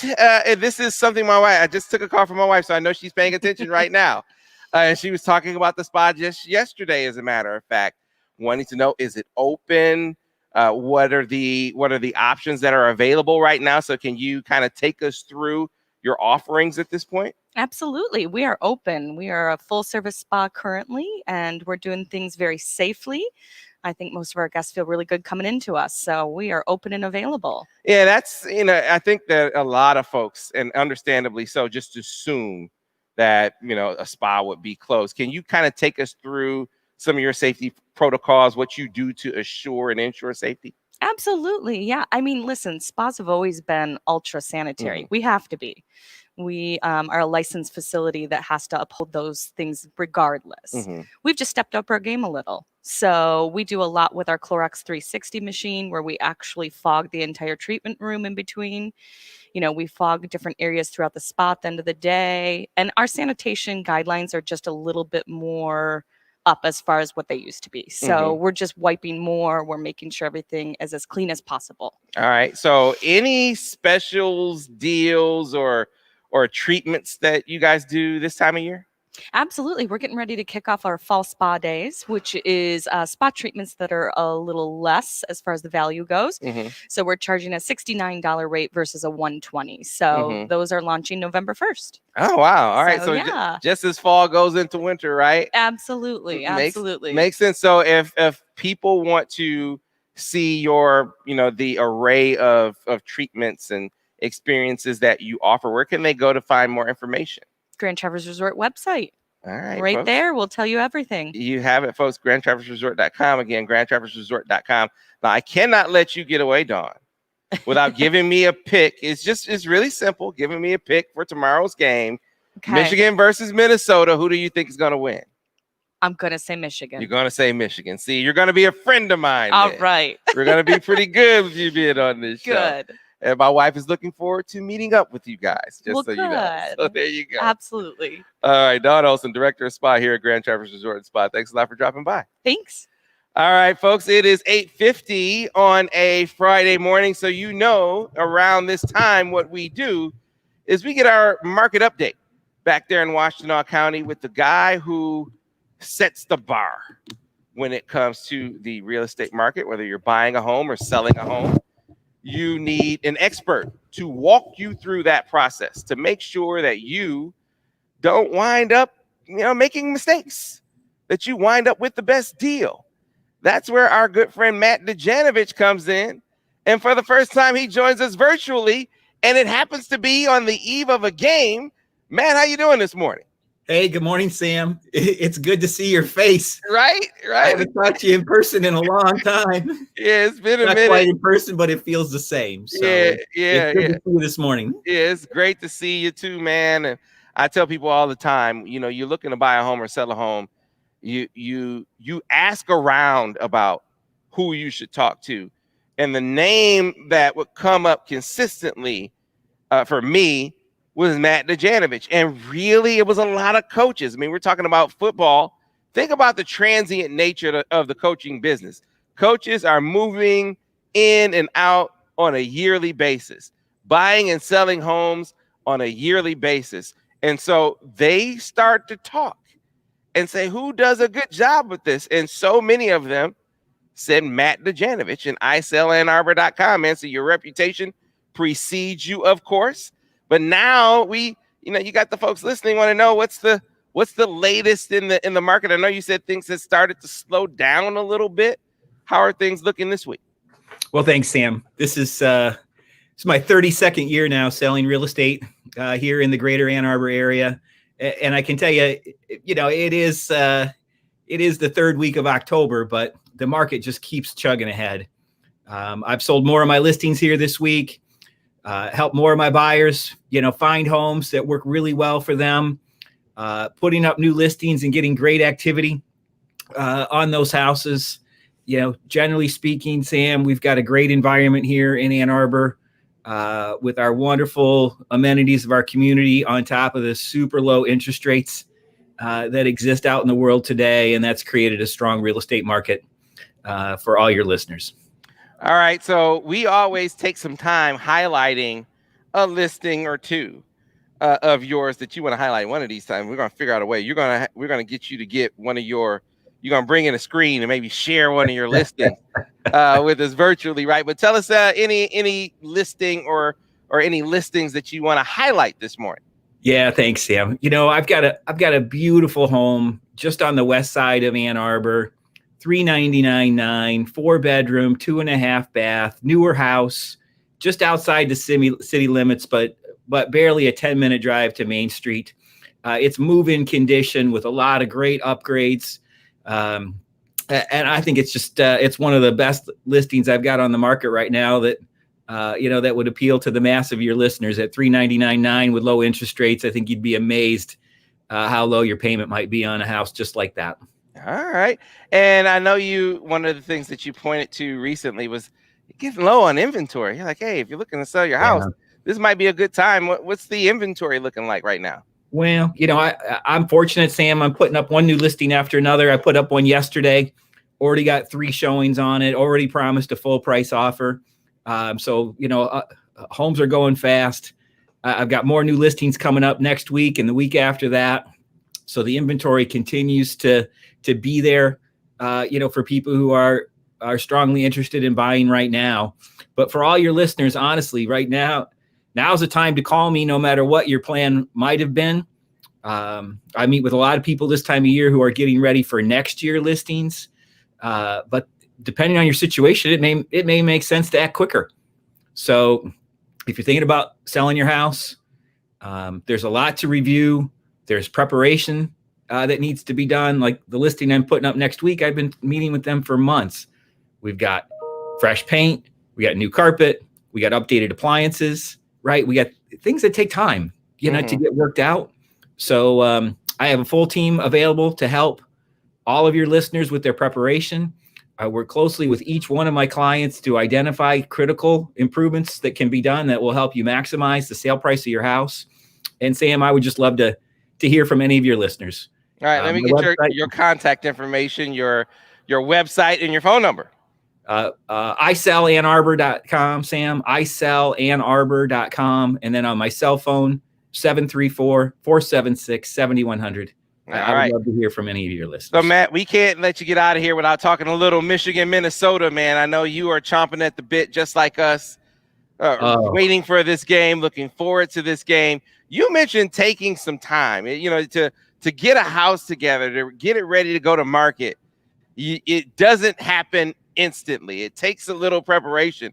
I'm curious whether or not you think the same applies to an offense with a first-time starter at quarterback, or a new starter at quarterback for a new offensive lineman, and not an established number one receiver yet. Do you think it'll take time for them to click, or do you think they click right away? I think they're going to click right away, Sam, honestly. Right. I got a lot of confidence in the coaches and the staff. I'm certain the preparation has been extensive, right? They've been waiting for this game for a long, long time. I think Joe hit the nail on the head, right? The fortunate thing with this game is there's not going to be any fans. Right. To throw a first-time quarterback out there in a hostile environment on a night game, with game day there, it would have been tough. But with that dynamic slightly neutralized, because of the virus, I feel like our whole team, even though they're inexperienced, is going to be able to go in there and do their thing and prove their worth and win this game. Yeah, I'm feeling a lot better about it, especially because of the injury information that seems to be coming out of Minnesota right now. I'll say it again. I think that some of it is overstated. There were rumors about up to six starters being out for this game for Minnesota, and that seems to be that's getting shot down by their experts and insiders over there. But they're not shooting down the talk of Minnesota being down one, maybe two offensive linemen in this game, which is huge considering the strength of Michigan's defense. I mean, you take away one or both of your best offensive linemen, if you're talking about Dunlap and Falalele, and then you tell Kwity Paye and Aiden Hutchinson you don't have to square off with those guys.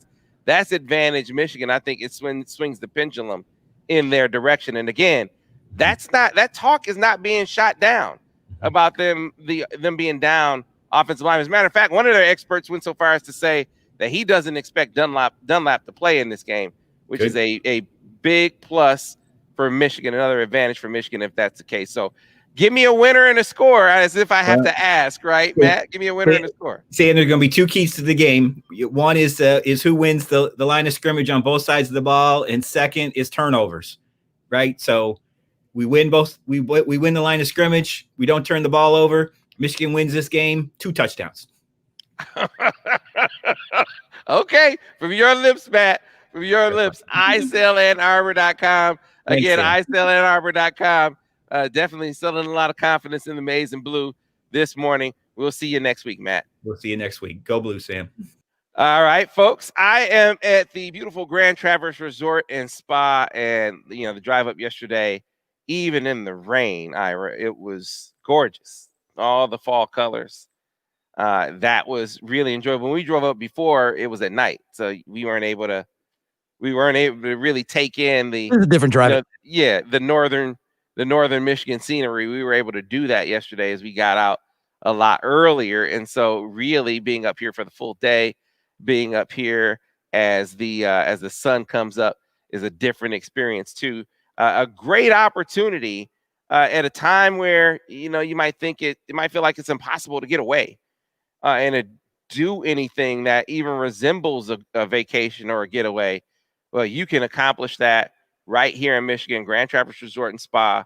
Whether, as you said, you're one of those diehard golfers, still an opportunity to get out on the course. Plenty of indoor things to do with all of the dining options that they have here, all the shops they have here, the spa, the indoor pool. The accommodations are outstanding. Again, just a hop, skip, and a jump away to get to a vacation right here in Michigan, and a safe one at that. So much attention given to doing everything safely, from the temperature check when you walk in the door to how they sanitize everything consistently over and over again to ensure the safety of their guests. That's Grand Traverse Resort and Spa. We got to get to a break. When we come back on the other side, in the 9 o'clock hour, we got John U. Bacon still to come. I'm going to tell you some more about some of the spa offerings, and then also look ahead to the KeyBank Countdown to Kickoff, our first Saturday KeyBank Countdown to Kickoff of the year, coming up tomorrow. Looking forward to that as well. So a lot more to come here on the Michigan Insider. Before we get there, though, let me remind you folks, because I know someone else who's really excited about tomorrow's game, my friend Cedric Small. You ought to know all about Ced by now, right? Do you? Well, see, Ced, like you, like me, he's a big Michigan fan. And he also runs a very unique insurance company, one focused on people in the educational community and provided by Michigan alumni. It's called MEMIC. And MEMIC serves teachers and other school employees and the general public. And they made it their mission to provide members with outstanding service and high quality insurance coverage. So for personal, auto, home, boat, or umbrella coverage, look to MEMIC for agents who understand and appreciate all that you do. And for all you Michigan fans, the local MEMIC agency is run by my friend Cedric Small. Now, Ced is a Michigan alum and a big supporter of all things maize and blue. And with a strong background in education, he is keenly aware of the needs of those in the field of education. And his office is located right here in Ann Arbor. So if you need that high-quality insurance coverage, contact Cedric Small today at CedricSmallAgency.com. That's CedricSmallAgency.com, CEDRIC, or call 734-773-3873 for auto and home insurance quotes. John U. Bacon and more coming up in the 9 o'clock hour here on the Michigan Insider, live from Grand Traverse Resort and Spa on Sports Talk 1050 WTK, The Ticket, the official voice of University of Michigan Sports, Ann Arbor, a Cumulus station. Is that Eric I see over there? How you doing, man? Clear on the radio. No. We're always on, man. Always on. Yeah, there's Ira right there. Eric, Ira, Eric. What's up, Eric? How you doing, buddy? Good, man.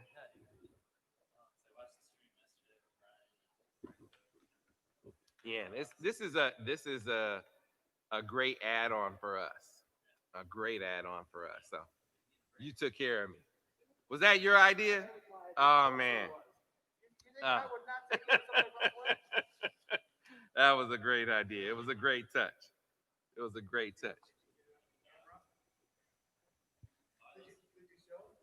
I did. Yeah, folks were like, man, I gotta go get a Flint Coney now. That was all the talk in the chat.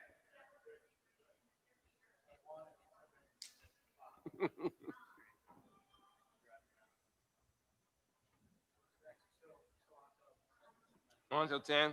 We're just in a break, so we're gonna talk to Diane Goodyear, Jason Bibbins at the end. Make it happen. I feel better about it. I had Minnesota picked in this game, but hearing about their offensive lineman being out has me thinking of Michigan. So one of them is that's as of this week that I heard of. One of them for sure, maybe two. So they're down at least one offensive lineman, but maybe two in this game.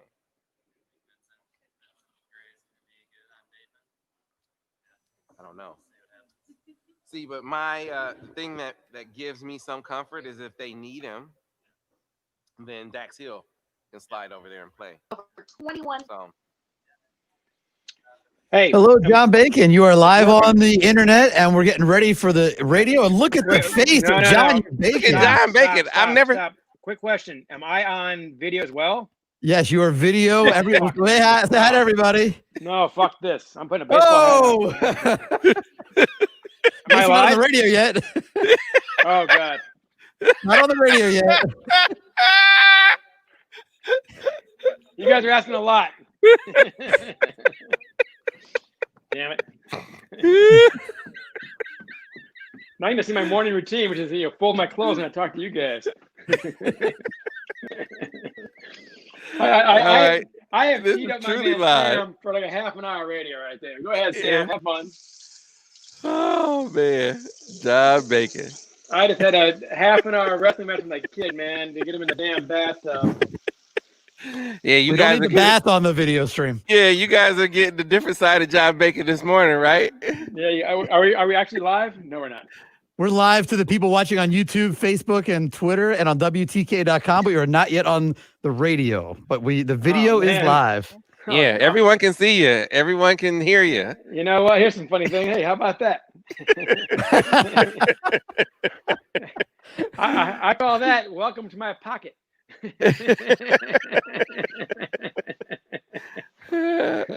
Yeah, Ryan is totally true. The big screen that is behind me, you can see it there. That giant big screen, yeah, it's been here forever. It's bolted down or something. It's oh man, here. It's a classic. I hear some laughing voices. Who am I hearing? So you hear me, of course. Right. And Diane, how are you this morning? Hi, I'm Diane? good. Yeah. Hi. So she's also hiding. Diane's there now. Hi, Diane. Yeah. Yeah. So what we'll do is we will spend a few minutes with Diane talking about the retail offerings here, and then Bakes or Teddy's daddy. Then we'll get to you. Many times, by the way, been there many times. Which begs the question, Sam, where the hell was my invitation? Where's Ira's invitation? No, Sam and I are not actually with company policy right now. You can essentially call Sam and I the president and the vice president, and we are not going to be in the same rooms together until for a while anyway.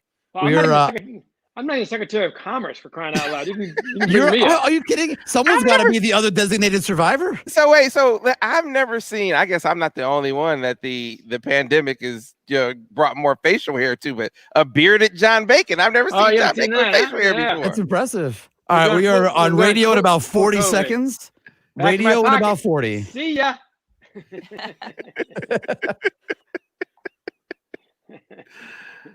Yeah, Bakes. All right. So yeah, Diane. So what we'll do is I'll bring the show back, and we will talk about all of your offerings, maybe any unique features that you want to highlight. Sure. With retail, few minutes, 3 to 5 minutes, and then we'll keep it moving. Okay. So who do you have a pick for tomorrow's game, Michigan or Minnesota? There you go. That's how you got to say it, Michigan. That's all you got to say. All right, John and I are leaving the room for a minute, and we'll be back with John Bacon shortly. All right.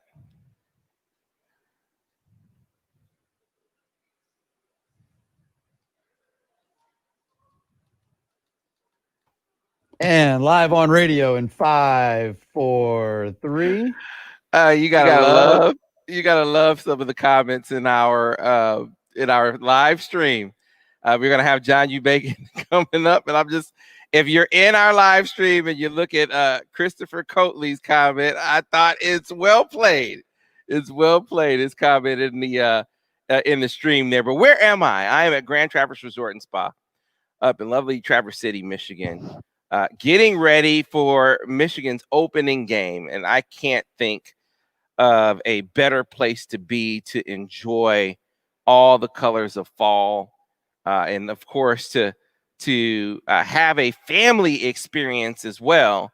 As sure, I'm having my wife just called and said, "You're having a Coney, and you're talking about going to this axe throwing. What are we gonna do?" The kids they went to the pool yesterday. Well, we told her about the spa offering a moment ago. There are also great retail options here at Grand Traverse Resort and Spa. And joining us to highlight many of those, the retail manager here at Grand Traverse Resort and Spa, Diane Goodyear. Diane, good morning. How are you? Hi, good. Thanks for having me. Yeah, so for people who aren't familiar with Grand Traverse Resort and Spa, they might not be aware of the retail options that are located right here on the premises. So can you highlight those for us? Sure. I think there are a lot of people that aren't aware of it. We have 8 shops within the resort, right in the main lobby.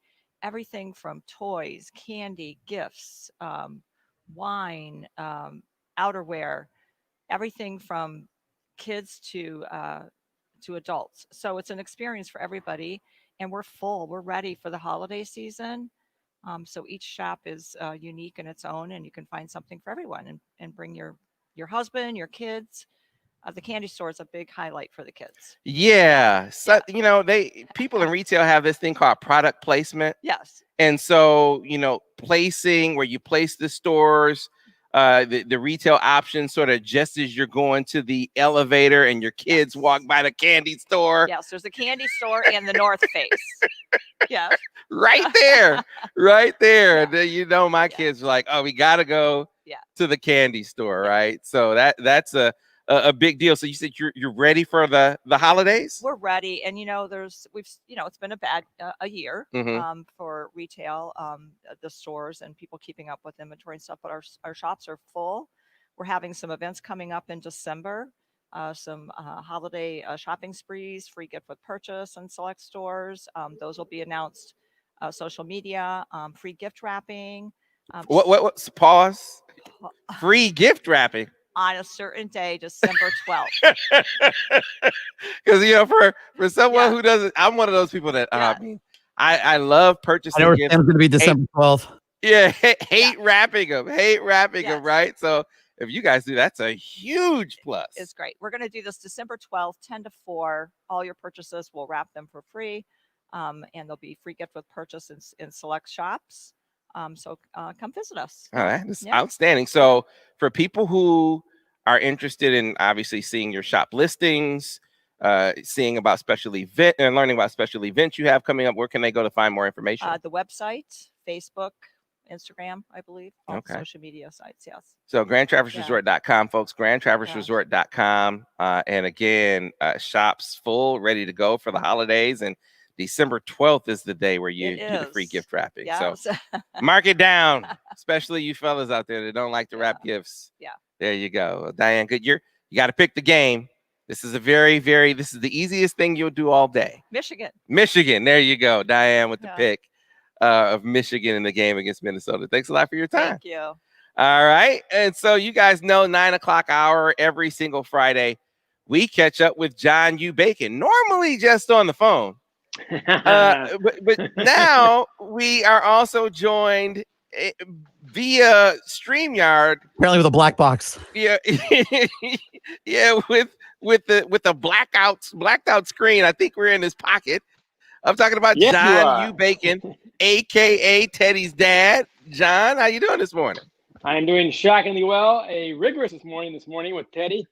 Getting him in the bath because he got home late last night from grandma's, too late to have a bath. So this morning we had a lot of discussion about why he should take a bath. Ever have one of those days, Ira or Sam? I know why to take a bath. I'm pretty sure Sam knows why to take a bath too. All I can say is I just changed my shirt because my right arm is completely wet. Stay with the black screen. We don't want to break. Yeah. We earned some medals this morning, but Sam, Grand Traverse Resort, I can add to that. Diane's going to love this. That is the official hotel of the Ann Arbor Huron High School River Rat hockey team.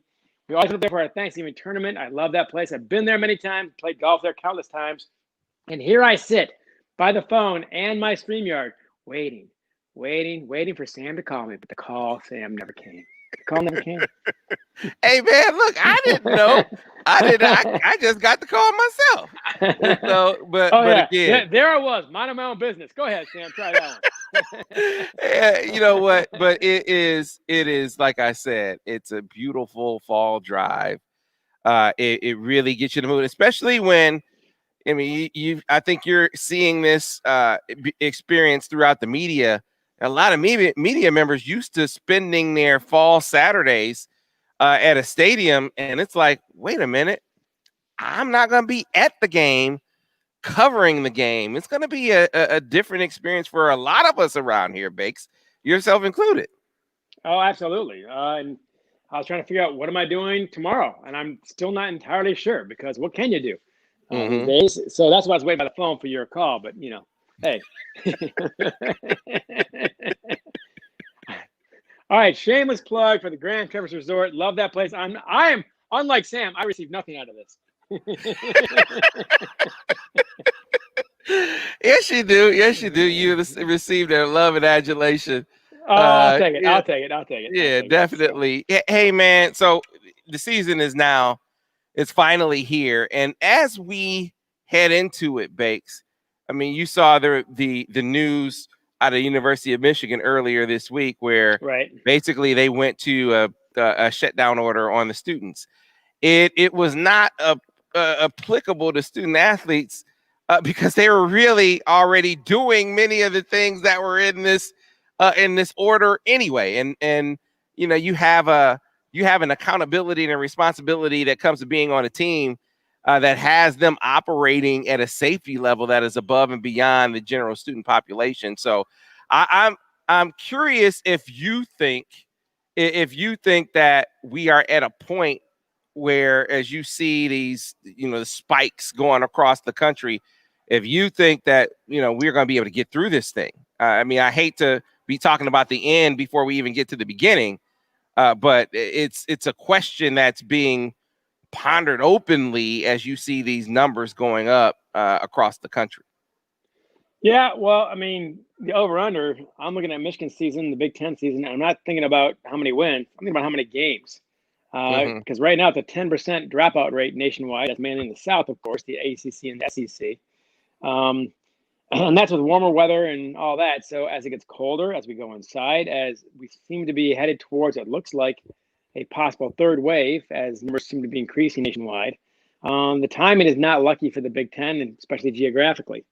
So if Michigan got in all 9 games, I'd give you a trip to the Grand Traverse Resort. That's what I would do. Well, here's the thing. I've been telling people that, look, I think that the Big Ten of the conferences has despite it being a situation where numbers are going up everywhere, I just think the protocols in place in this conference give them the best chance of making it through, not unscathed, but being able to make it through with most of their games with having the fewest number of games impacted.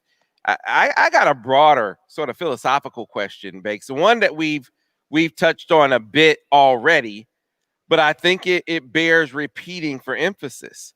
Here now in the last week, they have told students don't congregate. Like, okay, look, games are about to happen. Next 2 weeks, you're only coming out of your residence to go to class and to go get something to eat, period.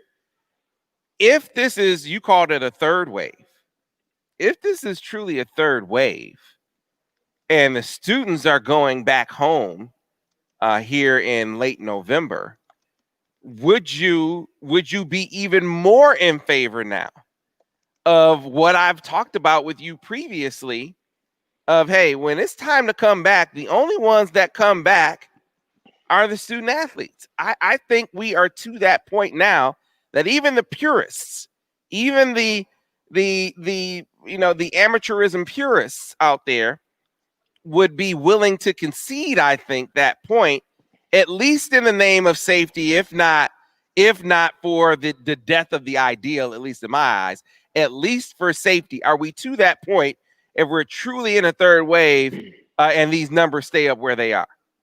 I am. I'm there. I'm not sure if I qualify as a purist or not. Obviously, as you know, the big plan is the bifurcation of college versus minor leagues, which we don't have yet, which is how baseball and hockey have worked for about 130 years. So I'm for that system anyway. In this case, I don't see a way around it. And bringing back here's one thing that we know is stupid. Bringing back the students against health advice, all the students, just to make sure you cover the football players. That is asinine. So let's not do that. That'd be very stupid. Let's not do that. So if that's the case, why pull out the football players if the numbers are down, they're following the protocols, they're doing everything right? This is almost a perfect situation for even the most hardcore purists to concede that bringing all the students back makes no sense. Pulling the football players out when the numbers are low and they're following protocols, that makes no sense either. So I think this probably is your best argument ever for getting the purists on board to the bifurcation of student athletes and athletes. Right. I hear you. All right. So let's talk some actual football though, Bex. We've talked COVID every single week. Look, we know we have a game this weekend, right? Knock on wood. We know we have a game this weekend. I'm curious we've been covering this for a long time. You longer than me, of course. We've heard about great practice performances. We've seen guys with great potential and a lot of expectation. What's fair? What's reasonable for Joe Milton, considering that everyone that I talk to, and I'm sure you have had this experience as well, say, man, this guy is a special talent that's had a really good couple of months of practice. What's a reasonable expectation for him? What's your expectation of him, considering Nico Collins' departure and 4 new offensive linemen out there?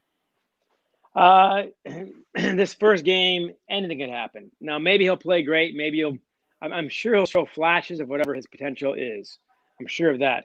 But the idea of him stepping right in, first game as a starter against a serious team on the road, and you're starting October 24th. There are about 4 bizarre variables in there. Anything can happen. And I look back to Rick Leach's first game when he was a freshman, of course, starting, and it did not go well, and Michigan won anyway. but you probably expect even a all-time great quarterback like Rick Leach. Your first start, that may be how it goes. I think and again, he may go past it. My guess is he does pretty well to very well. I can't see great happening this early. I can see things possibly blowing up. That's possible. I give it a 15% chance. But you got to be patient, and nobody is. And I get that. But hey, Jamie Morris, our good buddy, his great line, the most popular guy in the building is always the backup quarterback. When Shea's in there, McCaffrey's the guy. McCaffrey's in there, Milton's the guy. And everyone thinks the guy coming in next has no flaws, will never struggle, make no mistakes, and that just does not happen that way. So expect, especially the first half, expect some bumbling. If Josh Gaddis is smart, and he got a lot smarter last year, second half of the Penn State game when he came down from the stands and all that, from the press box, keep the playbook short. How many times do you see a struggling offense? This happens all the time. And then 3 or 4 games in or midseason, the OC or the head coach finally says, you know what, we're going to make things simpler and shorter. That's right. Start by doing that. Start by getting 20 plays down and running them very, very well. A great line from Fred Shiro, the Philadelphia Flyers coach from the early 70s, mid-70s, before you were born, young man. The Broad Street Bullies, you've heard of those guys. They did fight a lot, but they also played, when they weren't fighting, pretty good hockey. And his great line was, I give my players very simple tasks and I make them do them very, very well. Start there. If you can't do the simple tasks, the simple plays very, very well, don't add the complicated ones. Give the kid a chance. Make it simple. Have some quick, easy outs right away to get his confidence up, not the hard stuff. Just get a rhythm. Get 3 for 3 on, bubble screens or whatever you want. Actually, it's kind of a tricky pass, actually. But anyway, that's the idea. Keep it simple and let them grow into it. Are we being unfair? Those who have seen Joe, even players and coaches, is it unfair when they say, hey, physically he's a lot like Cam Newton? He's 6'5", he's 240. He has a big arm, maybe even a bigger arm, probably a bigger arm than Cam. When you say that, is that different? Is that different than saying, he's the next Cam Newton? See, I find that to be distinct. I don't think that that's saying that he's the next Cam Newton, but a lot of people find that to be a distinction without a difference. I'm curious what you think. Is it making the bar too high for him, unfairly high for him, when you try to give people a physical description without saying, hey, he's going to go out and perform like that right now? I feel like you can qualify it, but maybe I'm wrong. You're right and you're wrong. Let me explain why. You're right that saying that he most resembles Cam Newton, physical specimen, his strengths and weaknesses and so on are similar to Cam Newton's in the way that they are not similar to Tom Brady's. And those are both obviously 2 great quarterbacks, but his setup, his package is not Tom Brady's, obviously. The Cam Newton model is a pretty good one for him to follow, basically. So you're making a distinction based on, quantifying his strengths and weaknesses and so on, as opposed to saying he is the next Cam Newton, which, by the way, is exactly how they're going to read it on Twitter. Right? So that's where you're wrong. Well, but you know what I do with things like that's why I repeat myself like 25 times. I'm not saying he's the next Cam Newton. I'm not saying that he's going to be as good as Cam Newton. Cam Newton is a national champ. I'm not saying any of those things. I'm just physically, he's 6'5", he's 240. He runs at about that speed, and he happens to have a big arm to give you a physical understanding, an understanding of his physical skill set. That's why I, repeat for emphasis for that very reason. I know I've been a victim of Twitter and social media. You say something and it's taken like totally out of context or embellished, and you think, I didn't say that. I certainly didn't mean it that way. And I feel like you can qualify it enough for clarity, but I guess again, maybe not. And that's why as I heard, the latest one to do it wasn't me. It was Nico Collins, who said in an interview, man, this dude's a lot like, he reminds you of Cam physically. He wasn't saying he's going to be as good as Cam, but here's a guy who played with him that said that, Bakes. Well, exactly. And again, hearing your whole message and breaking it down, they're saying that he resembles a junior Cam Newton. Does not mean he's going to become a senior Cam Newton. You're not claiming that. You're not calling him before he's got his first start. This guy's Cam Newton. But again, we both know that subtleties get lost very quickly on Twitter. Last week I put a post on Facebook saying I voted, feels good. You know, democracy needs it. Even that was somehow controversial. I bet you had fun that day, Bakes. Woo. No, I didn't. I made it a point. I'm getting smart about this. When I see something like that and the things start, and 90%, 95% was positive, of course, and all this stuff. But people could even argue over this for crying out. Voting is good. Let's argue. Right. This is All where we right. are as a nation right now. It's like, hey, birds are nice. Hey, so let's talk big picture, Bakes, about this season. And we're talking John U. Bacon. I mean, look, this game has shifted for me. We do our picks tomorrow. I had heading into this season, and I reserved the right to, as we saw how practice was unfolding and getting information on different teams, to change it. But initially, I had this as a 6-3 regular season football team, with Minnesota likely being one of those losses. Now, I'm coming off of that, Bakes. Part of it is what I'm hearing out of Minnesota right now.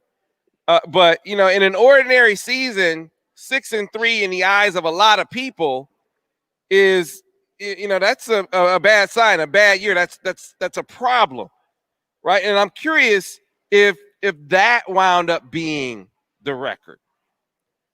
What would the significance of that be as far as the trajectory of the program? Like what impact does this season? What does this season say to you? What can it say to you about the trajectory of the program, if anything, in an abbreviated year impacted by COVID? I would say a few things. One, this year is going to be such a weird year, no matter what happens, that this thing's already got asterisks all over it. So I think to some degree, almost every coach in the country gets a partial free pass this time around, and I think should. If Nick Saban went 7-2, which is a disaster in Tuscaloosa, you would say what? You'd say, well, COVID, and you're missing players in big games, and blah, blah, blah, blah, blah. If they go 6-3 in Columbus, Ryan Day would probably get a partial free pass. And I think Michigan should too. I do think it'll be better than 6-3. But I think it depends not just on the number. That'll be what it boils down to. But how do they play? Right. How does Milton look?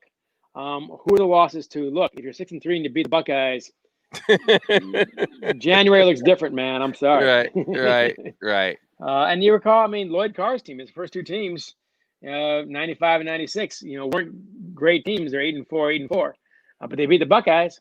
And so therefore you get, a lot of energy out of that. So that I'd say beating the Buckeyes, how Milton plays, how Gaddis works with the offense, and how Warner develops the offensive line, and never bet against that guy. Just don't bet against that guy.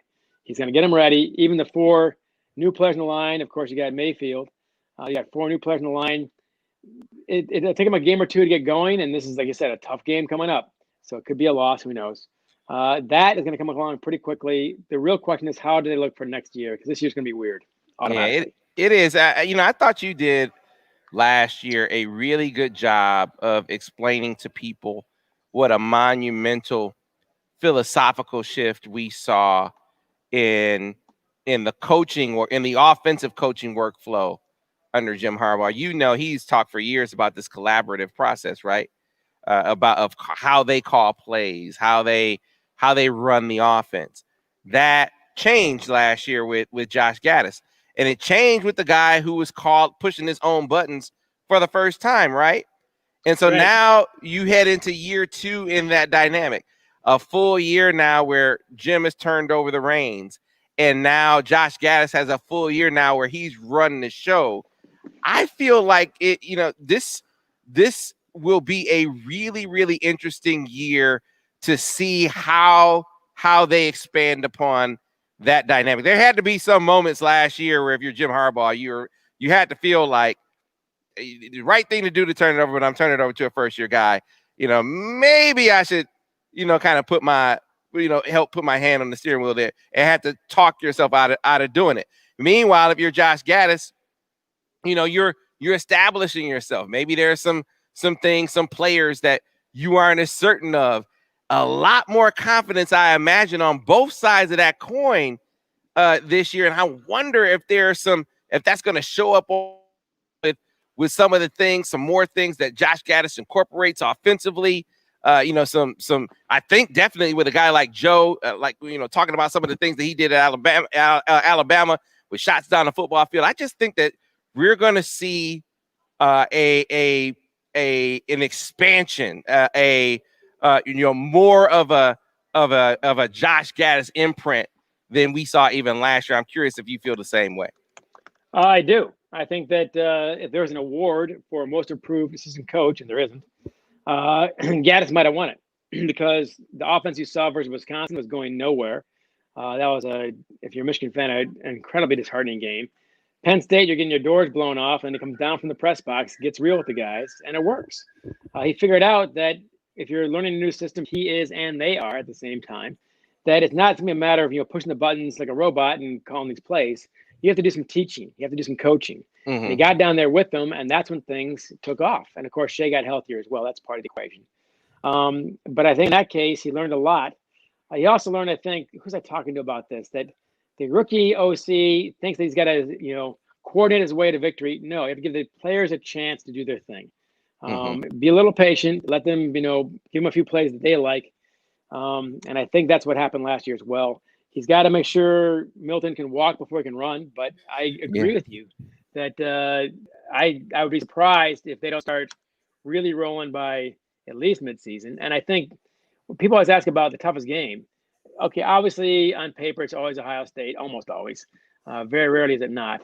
But in some ways that's not the toughest game. I think this Minnesota game is the toughest game because you don't have your bearings yet. You've not seen live ammo. As they always joke, State Street, ain't Main Street. So this is Main Street. And by the time you get to the Ohio State game, you should have your act together. You should know what you're doing on both sides of the ball. And they usually do. So I think this first game might be the toughest test of the entire season. Yeah, it certainly is the one where you consider, so many question marks coming in, at least by the end of the season. Yeah, are you facing one of the most talented teams in the country? You mentioned the word bearings. You found your bearings. By that point, what Joe's good at. Think about the offense, at least in the Ohio State game last year. I thought for 2.5 quarters, it's the best football offensively. It's the most explosive the offense looked. Yeah, the plays were there. They just didn't always catch the football, but the plays were absolutely there. I thought they were the most dialed in. That's the point I was looking at. They were the most dialed in against Ohio State, Bakes, to the very point that you just made. You get to that point in the season, and now you know what you can do. You know what the guys can do. You know what they run best. You got all these things locked in, and right now you don't. A lot of unknown at receiver, a lot of unknown on the offensive line. Completely right. And I'd say the receiver is probably, I would call a bigger concern for Michigan than offensive line. Again, I'm a believer in Warner, knowing that these guys got to develop into it.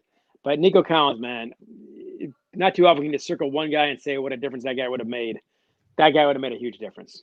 You can't escape it, especially I think the chemistry that seemed to be developing between Milton and Nico Collins that I've been hearing about. That guy's, you don't get a receiver like that very often. A Braylon Edwards type who can bring along a new quarterback a la Michigan State game. Braylon Edwards won that game, man. God bless. You're right. Working with a rookie quarterback and all that. God bless Chad Henne, but he was turning interceptions into touchdowns. You don't get that. That's a rare talent. And I think Nico Collins is in that category. But I think you're right that this game shakes out that way. And by the time you get to Ohio State, look, last year's game, you're dead right. Shea against Alabama overthrew a lot of guys, missed his marks. But against Ohio State, the ball was there, and those guys were just dropping them. And what they end up calculating, 7 or 8 drops out of that game. It's Ohio State. You just can't do that. You just can't do that. Yeah. And yet you still had plenty of offense going against clearly a juggernaut of an Ohio State team, one that had 14 5-stars on both sides of the ball. And the year before, 2018, they scored 30-some points. That should be enough. So the offense really has not been the problem, I don't think, against Ohio State. And I bet under Milton, by the time you get there, Game 9 this year, we think. By the time you get there, Joe Milton, the offensive line, will not be the issues. That's my guess. Yeah. So, Bakes, people are curious. I mean, they're seeing some exceptional talent here. You being able to conduct an entire interview with the phone in your pocket. Is that are you using like Bluetooth earbuds? Like, how are you accomplishing this right now? Here I am. I'm looking at you right now. Enjoy it while it lasts, people. There you go. There he is, John U. Bacon. Where is it? There we go. Yeah. Hi. Yeah. Okay. For those folks who are following us on our video stream, you can follow us on Facebook Live, YouTube, also on Twitter and on WTKA.com. You can see our live video stream. Bakes, I want to switch gears and back out of the Big Ten for a minute and just ask you, is it not at least a touch ironic? And this is not me looking at the misfortune of others and taking satisfaction in it. It is me picking up where I left off last week and pointing out the irony of when we talked last week, having a coach who called for a stadium to be full, having his team be shut down due to COVID. Piggybacking off of that this week, that very same coach was diagnosed with COVID. Now this is not me asking you a question about his misfortune as much as I am asking you once again. This is now double irony. Is that not going to impact some of those people that had doubts now? With this not show some of those people that, you know what, maybe the way that he was thinking about this, if I was following along with how he was thinking about this, was wrong. Do you think that his misfortune will maybe change some minds that were thinking about it a different way? Well, good question. We are now in month 7 or 8 of this thing being a public issue. It's a private issue amongst the experts before this. We all learned about this in February and March. It's month 8 or 9, something like that. And yeah, you know where I'm going with this thing. I know where you're going. Sounds like you talking to me about the Lions, man. Yeah, well, I didn't say 80 or 90 years. I said 8 or 9 months. But Sam, I love you, man. That's not irony. That is rank stupidity. That's all it is. There's nothing complicated about it. Nothing sophisticated. Oh, I see what he's doing. No. That's plain. The experts told you that masks are good. The expert told you that getting together in big crowds is bad. You didn't do either one of those things, and then you got it. So you're stupid. You are stupid. That is, Florida's going to Florida. That's all I can say about the state. So pretty amazing. Florida man takes it all, and now, of course, you got this thing raging, and Mullins himself. And look, and you and I are the same on this one. We wish no ill on anybody. Whoever's got it, I hope you get better. I hope you don't get it, and then I hope you get better as fast as you can. But dude, you're stupid. What about this decision down at Texas?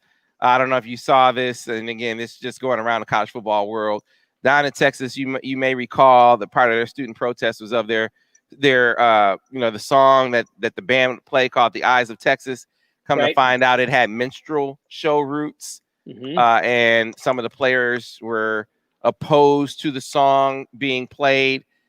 There was some talk that it wouldn't be performed, but the president affirmed, their school president said that it will continue to be played at games. I don't think there are any fans at the games, so I wonder what the purpose is. But what do you think of the decision to continue with doing that when players student athletes have expressed them taking offense to it? Well, look, I mean, I give the players credit for doing their homework and doing the research. That song's been around for a long time. I have sung that song in full disclosure. It's sung to the tune of I've been working on the railroad, of course, but I'm not singing anymore, man, because I did not know the history. And these students took the time to find the history out, minstrel based. The Eyes of Texas Are Upon You also comes right out of the Robert E. Lee playbook. The Eyes of the South Are Upon You. So that's the roots of it. And if those are the roots, look, I can say two things simultaneously. It's a great song. I loved it previously. It was cool when they did the Hook 'em Horns, the whole stadium is going. I did not know the history. When you know the history of it, I don't know how you can keep singing it. I really don't. This is true of a lot of things. And I don't know why we have Robert E. Lee statues in Robert E. Lee high schools. The guy fought against the United States. We don't have, Japanese generals, German generals. We don't have Himmler and Goebbels high schools because they fought us. I don't know why it took us so long on the flag, on the statues, and now on this song. Look, the roots are the roots. You have to know your history, and the history matters. So I think they're doing the right thing. I get why it's painful. I get why it's unpopular. And I get that even if you're on board with it, it's still a loss. If you were to tell me, the great, Let's Go Blue song that the tuba player wrote in the 70s, we had some sort of, and it doesn't, just to be clear. Right, let's just take, right. Let's just take Up, right? Right. I can see Twitter already on this one. Let's just say some vague unnamed song that all Michigan fans love. If you found it had horrible roots, I think you would get rid of it. But you'd still lose something. I get that you're losing something, but that's life. So that's my take. It's it really boils down to how much of an issue the players want to make of it. I mean, the president says they're going to play it still. So what do they do in response? Same thing. I wonder what was going to come of Iowa's handling of the Kirk Ferentz complaints. They opted to basically buy Chris Doyle out, gave him like a $1.5 million windfall on his way out. And I assume what I took that as is they were giving, he was the fall guy. He, all of the issues of racial insensitivity and mistreatment, that they were attributing most of those to Chris Doyle, when if you look at the complaints of the players, they were very critical of Brian Ferentz. They were very critical of Kirk Ferentz. And now several of those players are suing. They want compensation for lost opportunities, potential lost wages, and then some money to be appropriated for sensitivity training and programs, and to help the student athletes to come along. Now, Iowa is saying they've addressed this enough already. Do you think they have?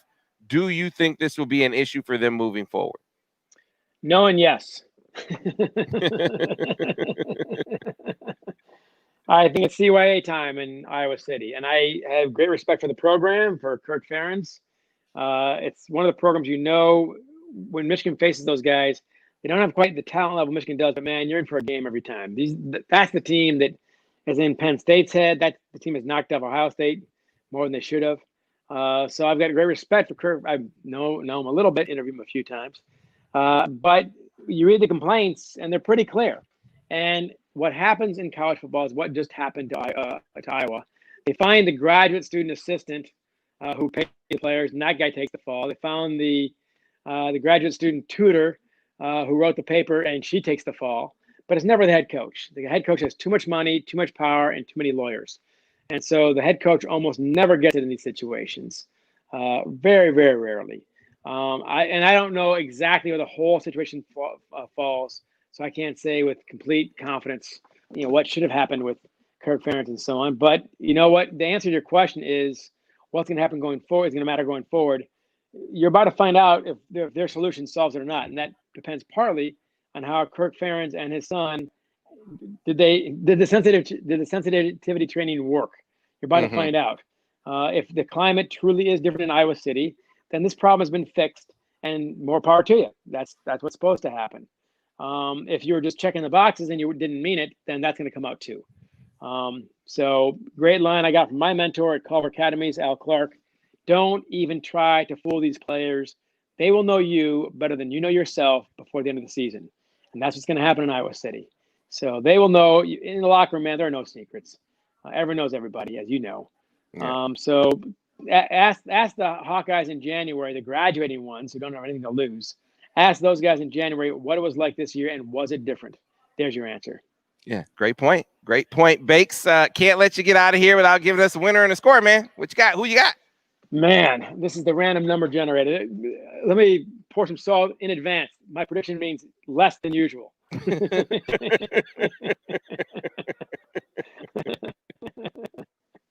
So that's a low bar. I'm going to go Michigan 32-24, and I don't know why. I gotcha. But I do think Michigan's better than people think. I think here's the first quarter is going to be crucial in this game. The first quarter of the whole year, big time opponent, no warm up games, no Ball State, none of that. This is like Notre Dame in the old days. The first game was always crazy, and Lloyd Carter said it. The Notre Dame game, when it's traditionally the first game of the season, it's a game of mistakes. It's not the Ohio State game. These are not tight teams yet.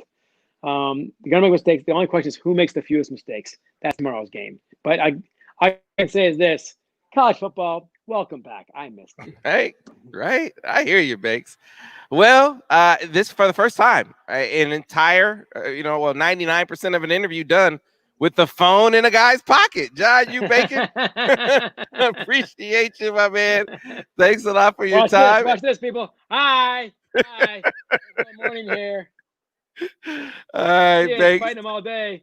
There's the COVID goatee right there. There you go, Bakes. Bakes with facial hair. I've never seen Bakes with facial hair before. How about that? I asked my son about this. He said, I said, what do you think about Daddy's beard? He goes, well, some pirates have beards, but they're never white. Very perceptive, Teddy. There you go. Well, I got one more for you. My mom, and the show's over. My mom said, my mom's getting older, so keep an eye on her eyesight and memory and so on, and she's doing fine. But she sees me from across the room with the goatee for the first time, and she says, and I quote, "You look like a horse's ass." Tell me what you really think, right? There you go, right? So I think, well, eyesight, check. I'm across the room. Memory, no problem. That's what she would have said yesterday. No problem. So you're doing great, Mom. Well, Bakes, hey, man, stay safe. Tell Christy and Teddy we said hello. We'll talk to you next week.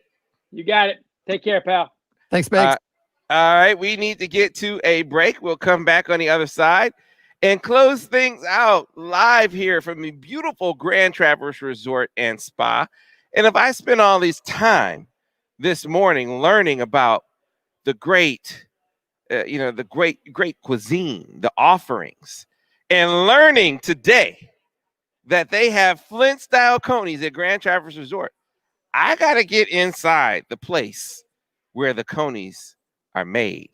I got to get inside the place where the magic happens. We can't leave the airwaves without finding out about the chef who puts this delicacy together on a daily basis. That's right. Flint-style conies are a delicacy. They're delicacies, folks. Why are you shaking your head, Ira? I was just looking at the board. I wasn't shaking my head. Okay, I was about to say, hey, man. We got to get to our break. All right, we got to get to a break. We'll come back on the other side to close things out here on the Michigan Insider on Sports Talk 1050 WTK. The Ticket live on location at Grand Traverse Resort and Spa. Back on the other side. Clear on the radio. And so we'll get to Jason here, and we also have Jake from Ann Arbor to close out the show. Okay, yeah, so we'll get to Jason, and then I'll get to Jake at the very end, so just tell Jake to hang on hold. Yep. And Jake's birthday is tomorrow. Cool. Yeah, as far as I know, Eric, Jamon Green, not this Eric on here. As far as I know, Jamon Green starting tomorrow. I think that you'll see if they need him. You're going to see Dax on Rashad Bateman when he's in the slot anyway, because Dax is your nickel. But if something happens and he's going off, I think they'll slide Dax on him. He's a break glass in case of emergency guy. That was the headline of a story for me the other day. Definitely, I think gonna be a matchup to watch when they square off. But I'm more interested in seeing what happens when they don't. I mean, it's significant to mention that because they use Rashad Bateman in the slot a lot, so those two are going to match up a lot, unless they have read unless they see the inexperience at corner and feel like, hey, they come into the game saying, hey, we aren't going to put them in the slot as much today because we feel like we can really take advantage of them on the outside. So I have to see how it goes. But right now, from a size perspective, Michigan matches up very well on the outside. But just a complete receiver, super, strong, physical. He's going to be a first-round draft pick. So first carry at running back, Zach Charbonnet. Zach Charbonnet is going to be your starting running back, barring something unforeseen. He's had an outstanding fall. And he's healthy. You know, when got that knee, you know, he had his knee all, you know, cleared up and cleaned up in the offseason, and he is back. He is back. So they have 4 backs that they legitimately feel good about. And so I guess my biggest question is, how do you split those carries when you got 4 guys that can all play? Can you play all 4 regularly, or is it situational based on opponent? You know, how's it going to go? I don't know the answer to that question because Chris Evans has come back in a big way.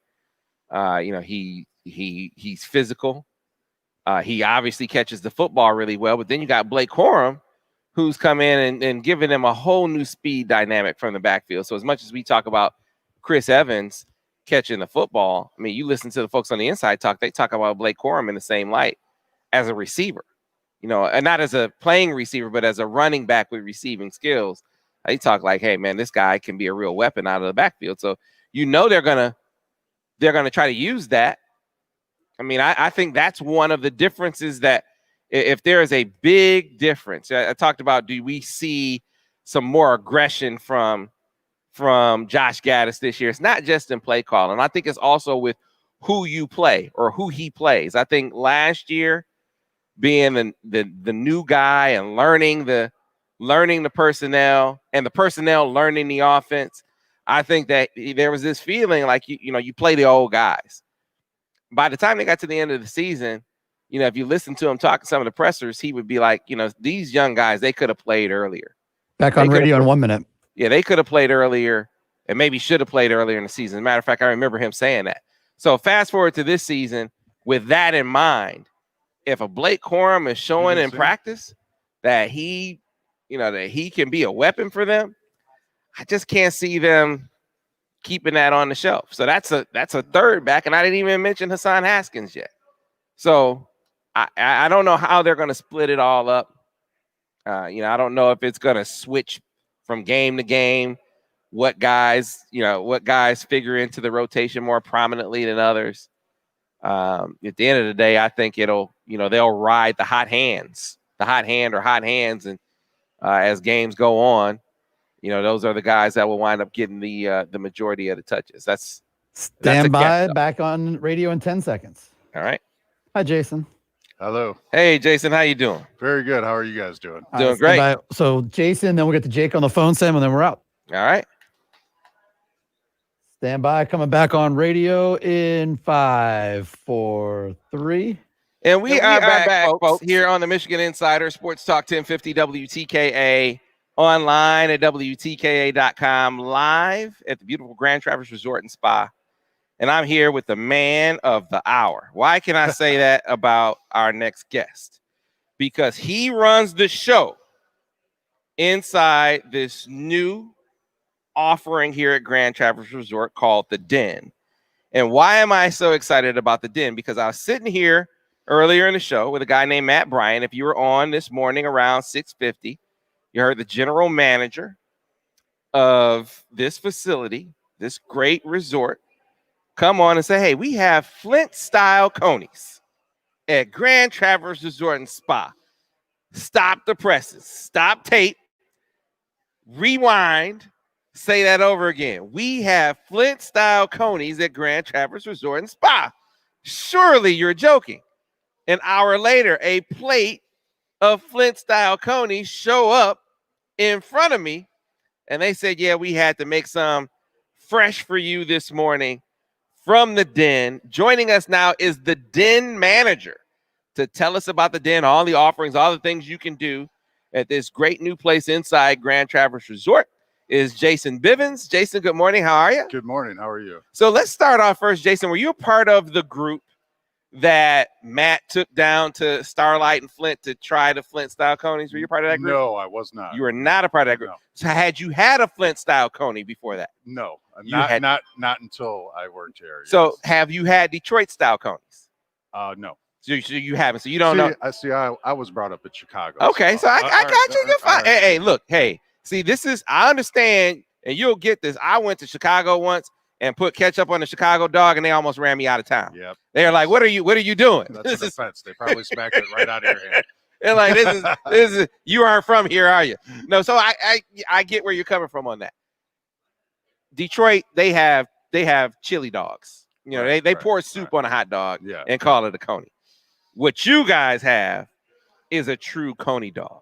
So I'm curious what the fans, I mean, when they come in, are they surprised to see that you guys are getting it right up here? Definitely some people that come in for sure. Yeah. They like that, and they like the pizza too. Actually. Okay, so let's get into the menu. First of all, tell the folks about the Den, because it's if people haven't been here in a while, they haven't seen it. So tell them about the Den. Yeah. So what we've done here at the Den is we brought together some of the coolest cutting edge activities where basically people can socialize and enjoy a very diverse gaming experience. So as you probably heard earlier, we have axe throwing, we have an escape room, we have mini bowling, and state-of-the-art VR, a couple different options there, and a lot of arcade games too. Mm-hmm. And then of course you have all the flat screen TVs in there for folks who want to. Yes. Are you going to come in there and watch a game or something? You can do that, right? Yes, absolutely. And you can have some beverages while you're throwing axes. So that's a plus too. All right. So tell us about the food. I already touched on a little bit of it. Tell us about the food you're offering inside the Den. There's plenty of options. Everything from pizza and the coney dogs like you have right in front of you right now. Mm-hmm. Was there two there? Or? There were two here. There were two here. Okay. And lots of appetizers. What I've seen the fan favorites are some of the nachos. Okay. We have the redneck nachos. Okay. And definitely the pizzas, which we do have on special. I enjoy the burger. Okay. Which is very good. So. All right. Well, you know what my recommendation is. Yes, I do. Flint style conies. Flint style cone. You can't beat it. If you never tried it, then I'll cut you some slack. The only people that try it and don't like it are from Detroit, and you know they've just been raised a certain way down there, and they don't get it. You know, if you want to drink your hot dog, go to Detroit. Yeah. You want to eat a coney dog, you know, get a Flint style. It's not wrong, but it is. My man, Jason Bibbins, you get it. So the hours, what are your hours of operation? Most days of the week we're open 3 to 11 p.m. and on the weekends we open a little bit earlier and we're open till midnight. Right. So if you want to catch a game, yes, great place to catch it again. This, you know, as soon as you walk in the door at Grand Traverse Resort, after they check your temperature, walk in the door, you go to check in, and right to your left is the entrance to the Den. Yeah, absolutely. And you can make reservations for a lot of our experiences online, like the axe throwing if you want to rent the lane for an hour. If you'd like to rent bowling for an hour, we have that all available online. So you can kind of get that set up and just come in at your leisure. All right, GrandTraverseResort.com. Jason, great job, man. Thanks a lot for your time. All right, thank you. Good seeing you. All right, folks, that'll do it for today's show live from Grand Traverse Resort and Spa. Before we go, I didn't forget them, because not only is it the opener to the season, but we also have a birthday in our midst, and we got to go to the phones to hear from Jake in Ann Arbor. Jake, what's up? How you doing, man? What a great day to be a Michigan Wolverine. First of all, I wanted to wish Ira a happy birthday, and I wanted to say, Ira, I hope you have a really good birthday. And I am pumped up. We are one awesome day till the Michigan football season. I want to hear you, Wolverine Nation. When I say go, you say blue. Go! Blue! Go! Blue! Go! Blue! It's great to be a Michigan Wolverine. It's great to be a Michigan Wolverine. I'll hang up and listen, go blue, win or lose. I'll hang up and listen, go blue. All right, so Jake, one of these days, man, we're gonna get the video screen. We're gonna get Jake on the stream so folks can see Jake. Great. Because he does the fire up. Jake and I share a birthday tomorrow, Sam. We only want one thing tomorrow. We want a dub tomorrow night. Yeah, Jake called up and said happy birthday to Ira and didn't mention it was his own birthday too. Happy birthday, Jake. Happy birthday, man. And folks, thanks a lot for joining us. To all of you who joined us on the live stream, we're going to do this more often, not every hour of every show, but certainly on some of the special occasions and some of the great guests. We are definitely going to do it this way. Definitely MGO Blog Roundtable. So thanks for all of you who joined us on Facebook Live, on Twitter, on WTK.com on YouTube. Sheldon, Scott, High Octane, Mike. We so many people. David Mendenhall. I mean, we can go down the line. Appreciate all of you guys joining us on the stream. We will see you tomorrow on the Key Bank Countdown to Kickoff. Be sure to tune in. We're going to hit the airwaves at 3:30. Hope to see you there. Thanks for listening to the Michigan Insider on Sports Talk 1050 WTK, the ticket, the official voice of University of Michigan Sports, Ann Arbor, a Cumulus station. Clear on the radio. All right, Mr. Weintraub. Great job, man.